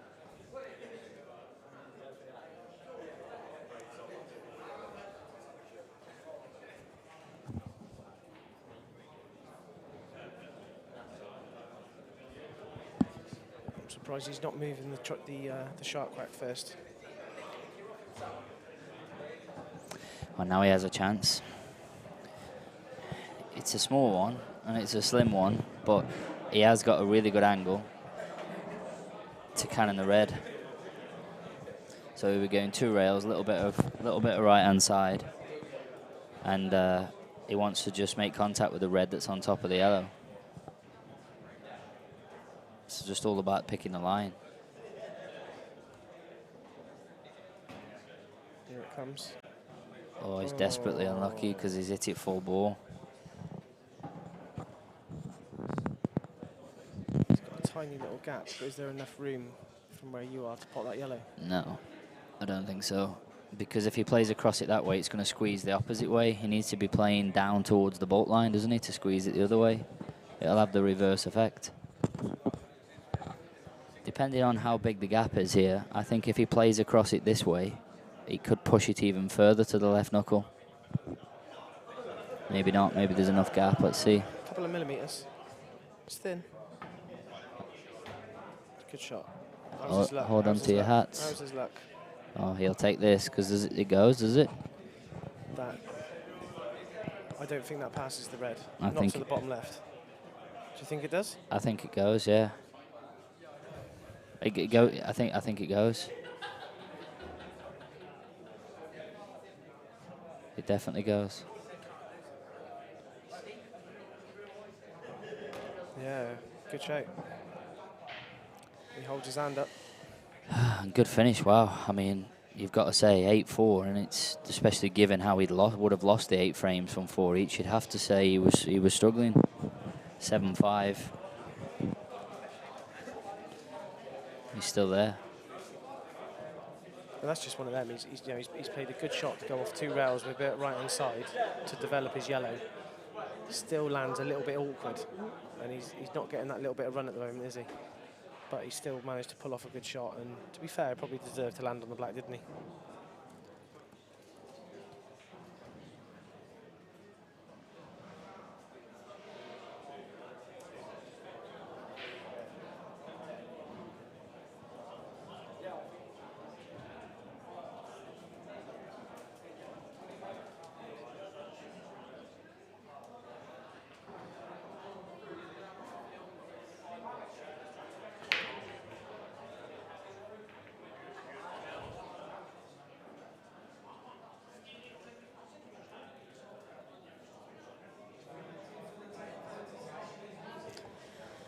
Does the red pass the yellow into the bottom right corner?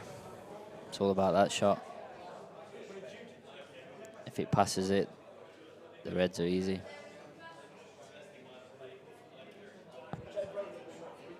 Well, I don't think I'm going to say, because when I commented last time, I got it incorrect, so I'll leave that judgment to you. Just see Ben 40 to my right-hand side. Cracking game earlier with Ben Davis. Led him all the way through the match and lost out to Ben Davis right at the end. But what a cracking game that was on the stream table.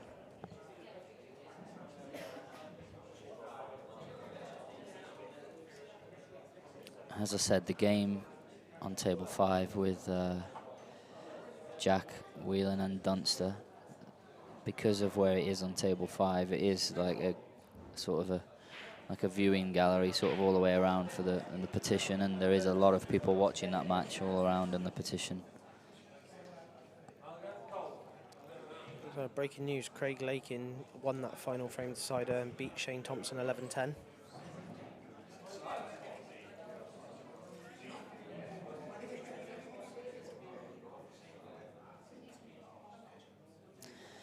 Liam Dunster is 8-7.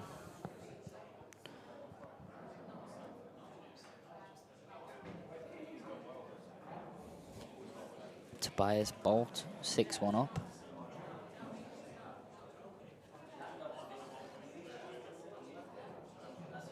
And Jason Shaw's now got in front. He now leads Daniel Bishop 8-6.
Big shot that from Karl. If he makes it, obviously he wins the frame, but he's missed it. I think he now loses it.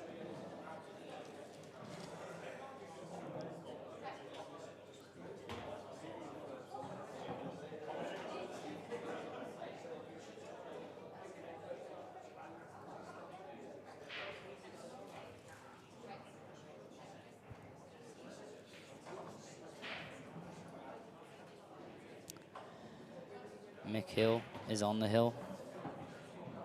10-6.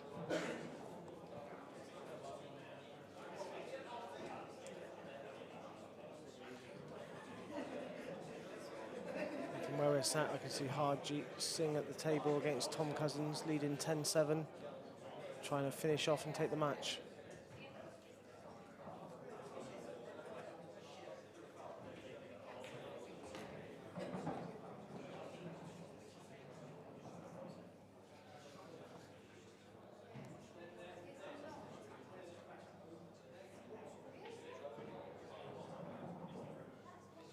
Harjeet Singh's just got to pop the black to beat Cousins.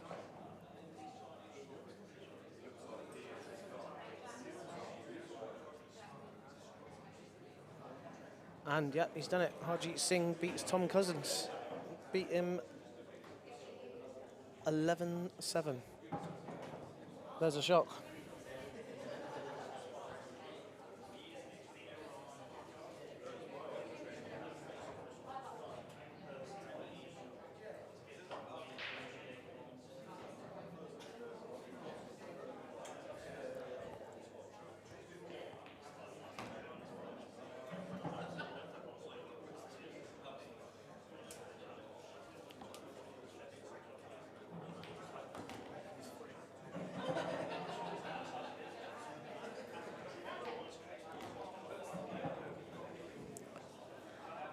I did say if he made that ball, he'd win the frame, and if he misses it, he'd lose. And I think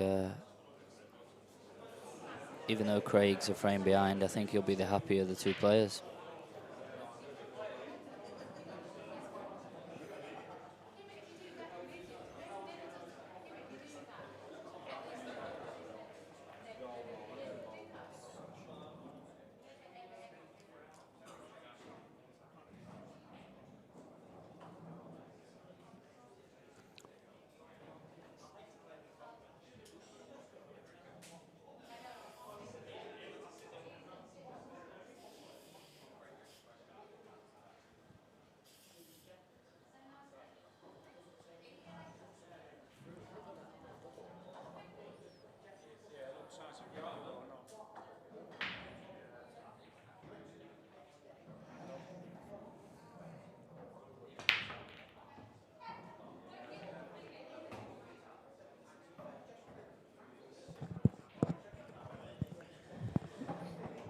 Good control break, and I think, as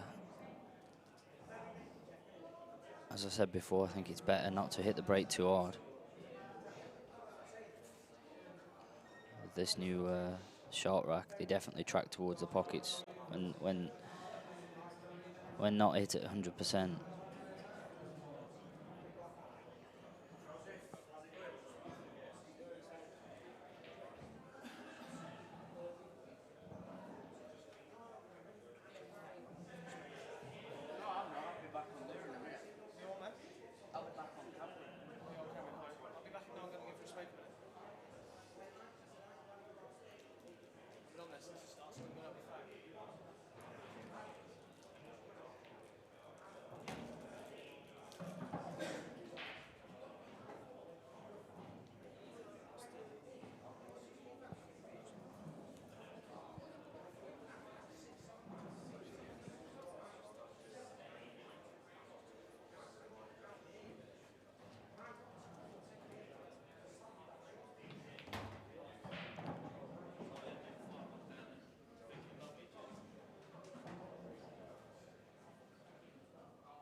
Yeah, Karl was quite fortunate he finished dead straight on that, which meant that he can sort of take this plant and get it out of the way.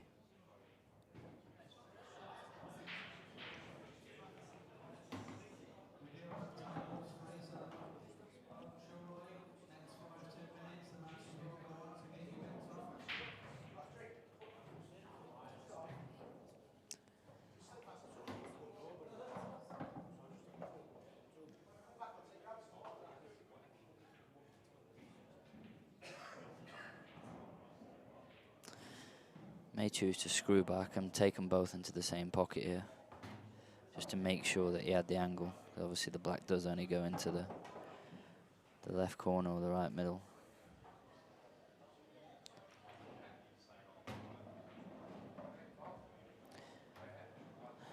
On a penny, that one.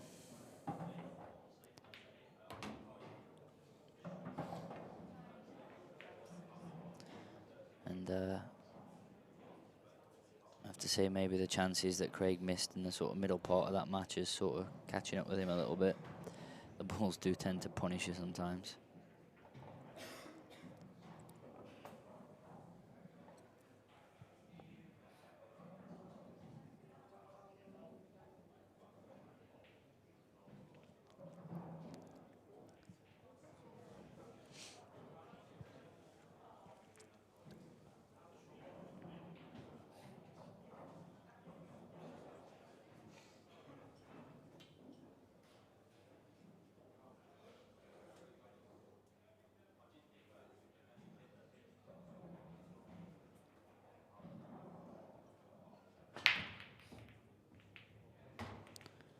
Better break. Didn't hit him as hard and flushed the front ball. Wants reds, but can he pot one? I said things keep falling a little bit awkward for him, and I think they have done again there. I'm not sure he can get to the potting angle of any of the reds. Does the one that's sort of closest to the short rack go? I'm not sure he can get through to any of them.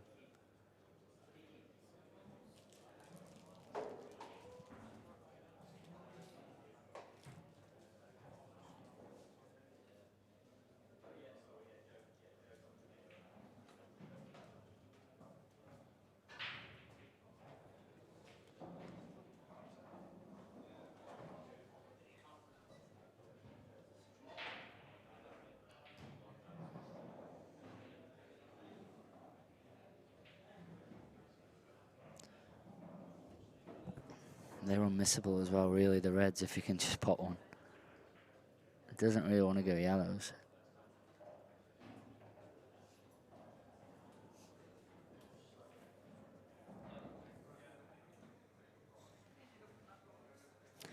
Obviously, at the world rules, if he nominates reds, he has to pot one to be on him, because he made a yellow from the break. So, in a bit of a pickle all round, really, with it. I think he may have to take yellows.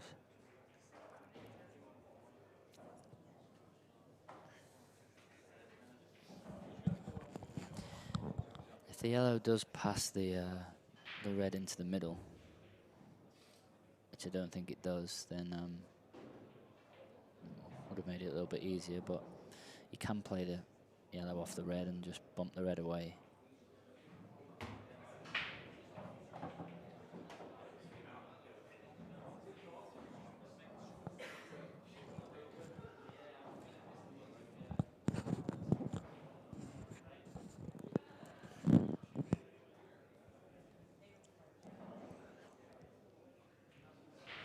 Dunster's now on the hill, 10-7 against Jack.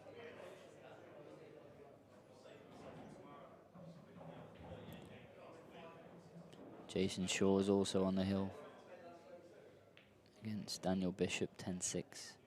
It's a very good shot. Really, really good shot, that.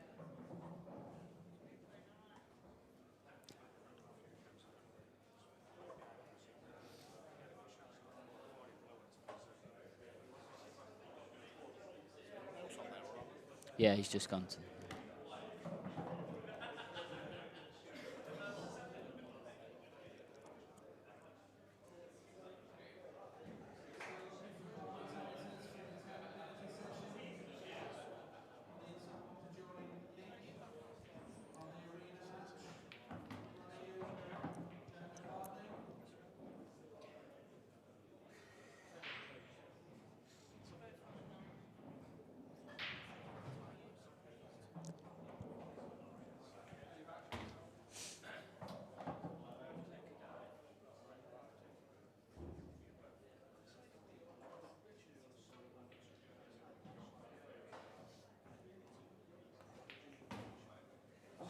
Yeah, I was going to say when he was playing that, obviously the red was going to move because he had to play it off the red, and you have to be a little bit careful of where the red went. And although it hasn't snookered him, it has flicked the cue ball and held the cue ball in bulk, where the cue ball would have been sort of where the red is, really, which makes the black unmissable. Now, so fancy him to get it, but it is missable. Hit it nice. And good finish considering he had to take the worst set of balls.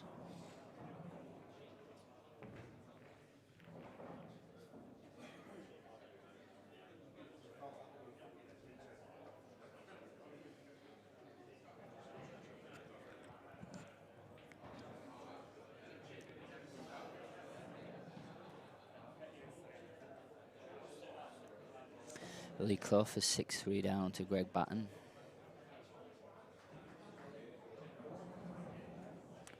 John McAllister's also on the hill, 10-6.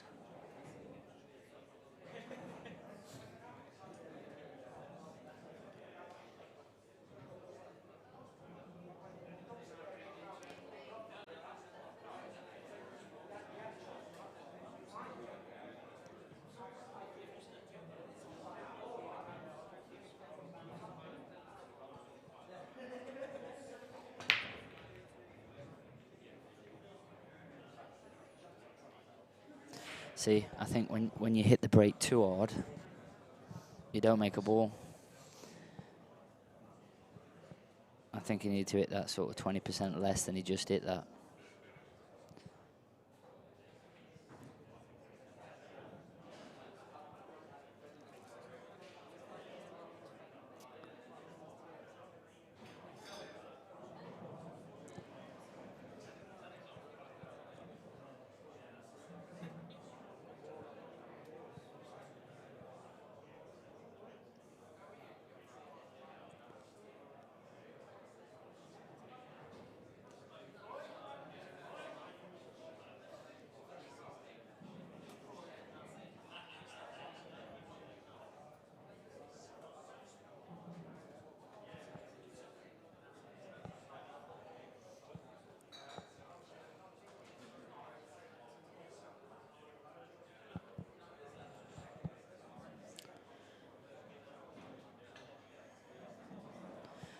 Complete contrast to how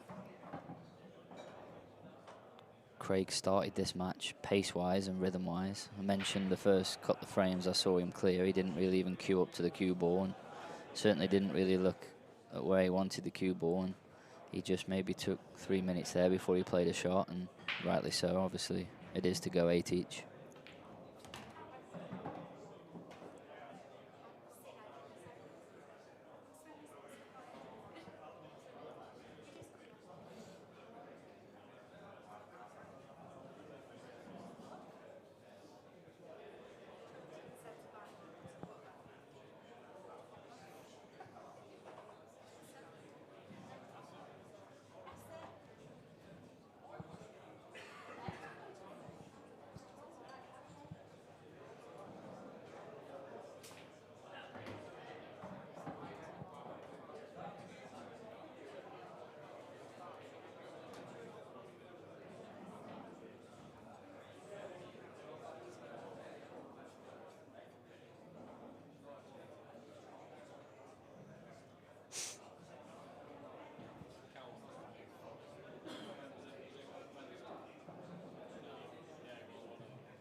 Yeah, he's played.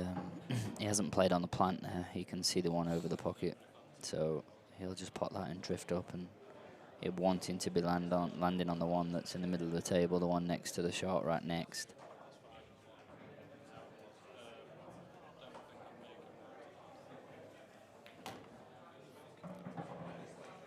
Oh dear, yeah, he was worried about hitting that too hard, and oh well, to under hit it is criminal because now he's got no shot. If he over hits it, then he can even land on the one into the opposite left middle. You know, I said before that you've got to sort of work out where there was sort of everything for hitting it too hard there, and nothing for hitting it too soft.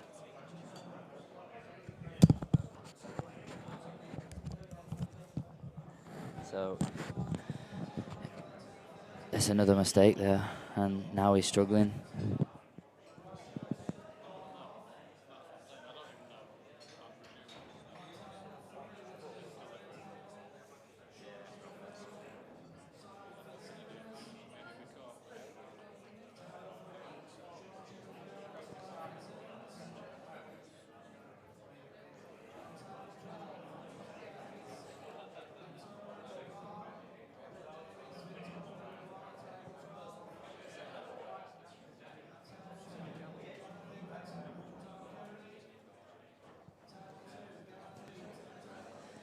Carl Morris is just sitting with me in the commentary box. He's just won his second round match against Neil Raybone, 11-9. Hold on, I'm just going to ask him if he knows who he plays next.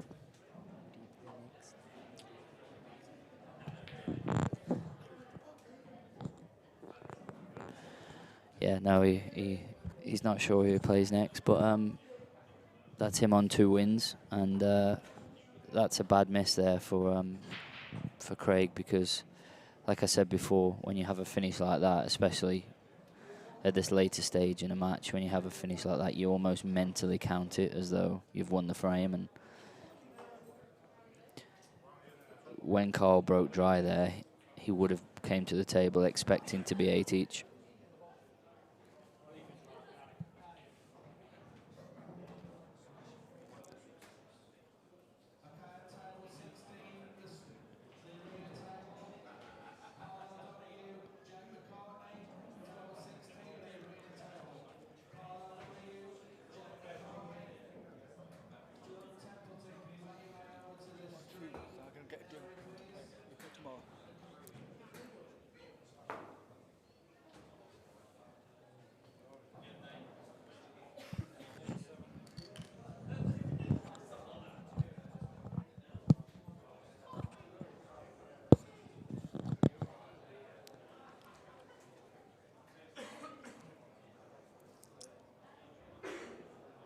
All right, Rocco just informed me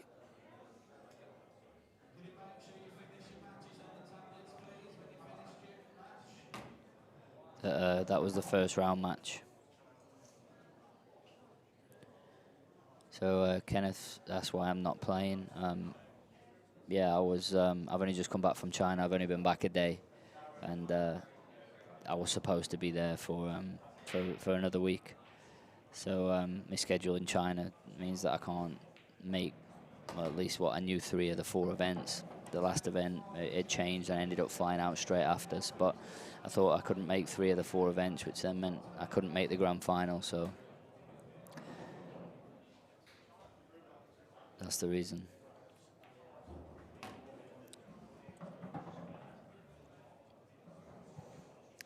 Dunster beat Jack from 5-1 down.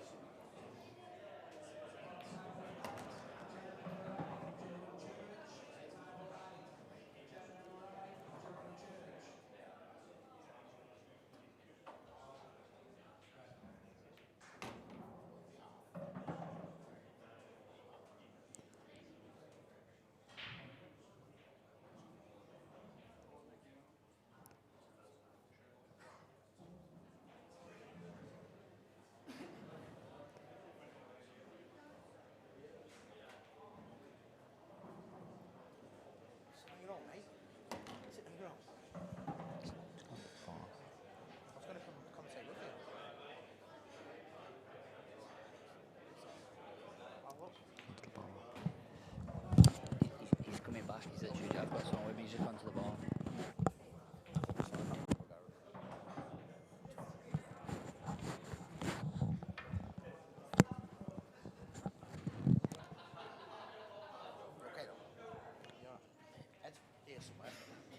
Is he?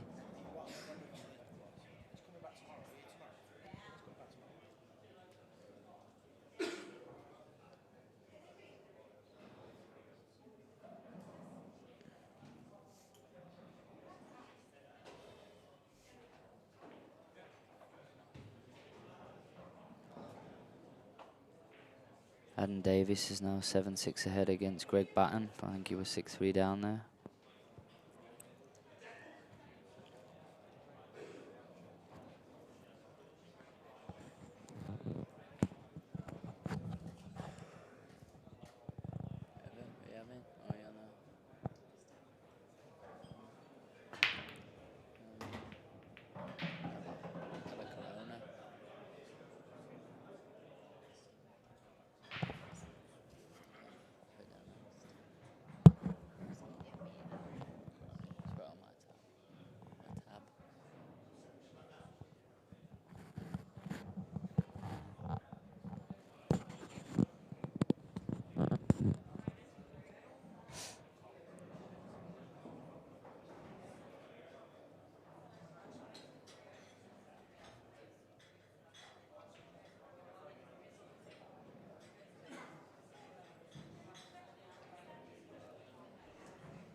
Yeah, exactly. Kenneth just said, why don't I think that Sky or a smaller broadcaster haven't picked the English pool up yet? Well, yeah, it obviously always was on Sky, and Free Sport are now showing it, so they are a smaller broadcaster. It is shown every Monday or whatever it is, you know, they've got going on, so it is on live, and it is on a Freeview channel. It's effectively a terrestrial channel, so that is big steps ahead, I think.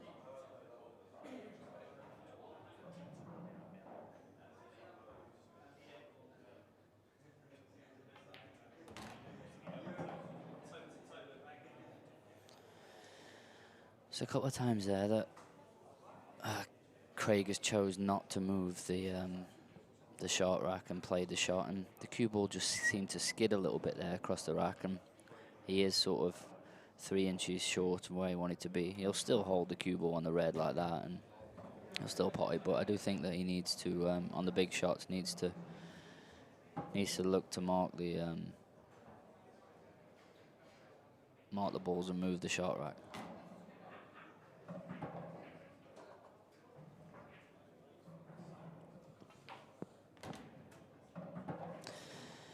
I did say as well at the start of this, when I sat down, the way I saw them both breaking, that I didn't see any of them running away with it. I thought it'd go close, and it does look like it's going to go all the way.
So obviously goes without saying, this is a big frame now.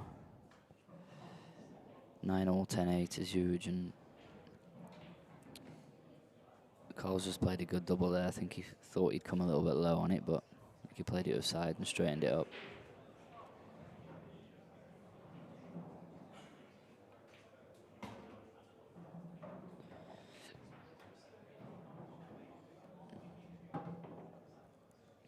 He's under it, but he's just okay.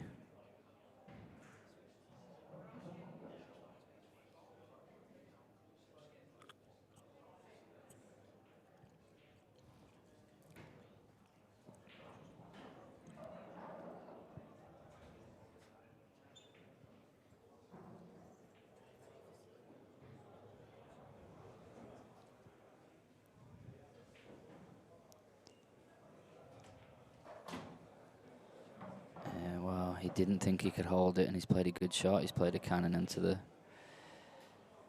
yellow, and obviously if he hits that half ball, he slides by it, but he's perfect now. He can just punch out for the black.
So it's no more mistakes now for Craig. Oh, it's I screwed straight out. Oh, he just got kicked. The red screwed around 2 cushions and kicked the cue ball away.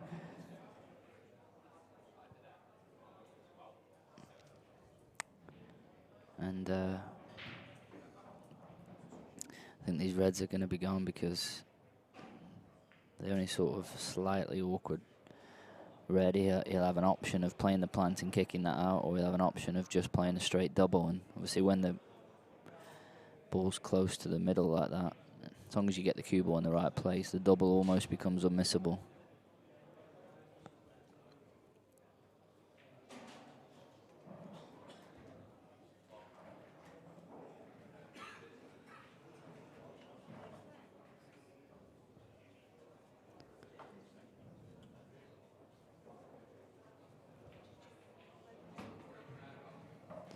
So there you go. He's landed with the angle now where he can play the plant and kick the bad ball out.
So good response there from Craig, and the way this match has gone, I do think that Craig has probably had and missed a few more chances than Karl, but I think on the whole it probably does deserve a decider.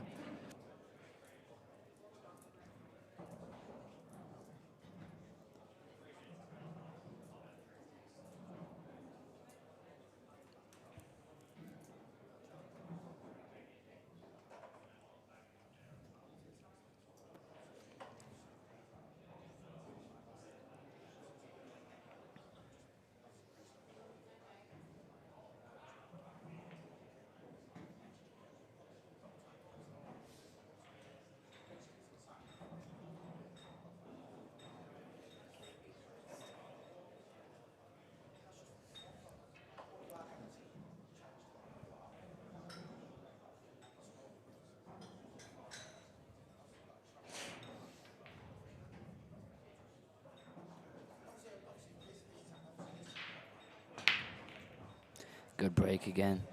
He hit the front ball flush, and you know, I said when you hit him to, oh, he's just dropped in. Wow. Look at the Reds. Wow. I don't know if I've ever seen an easier finish than that. I mean, just look at the yellows. The yellows are just sort of like completely out the way of the, as though you put them there with your hand. So he's just got absolutely no traffic to run into. It's impossible for him to miss. I don't think I've ever seen a break that easy before.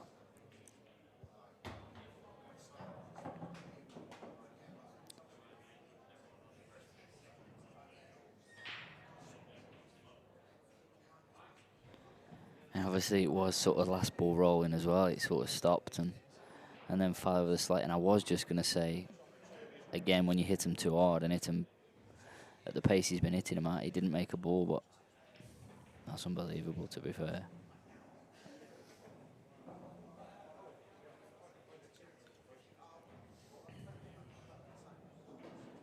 It's one of those where they're almost that easy that he's sort of that worried about missing them that he's taking his time and making sure he goes the right way, because it is one of those where if you miss it, you do just feel sort of more embarrassed than anything else, but it is impossible for him to miss them.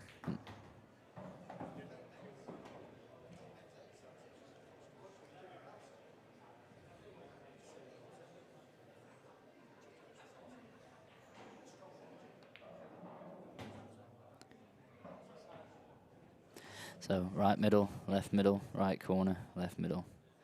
And I think on the whole, I think it's a deserved winner. And like I said a few minutes ago, I think that Craig has had and missed a few more chances than Karl. Especially around that middle section of the match, and he'll feel that's where it was lost. And I think it was more lost around that section of the match than won by Karl, but he's capitalised on all the mistakes, and I think it's a deserved winner. Started off a great standard, to be fair. Got a little bit scrappy in the middle, then got a lot better towards the end, when you would expect when it mattered. So on the whole, I think the right person won there, and good performance by Karl. I'm not sure who the next match on this stream table is. So just keep tuned for that. There is another match now on here, I believe. No doubt will be a good one for it to be on the stream table. So, okay, folks, I'll see you at some point tomorrow.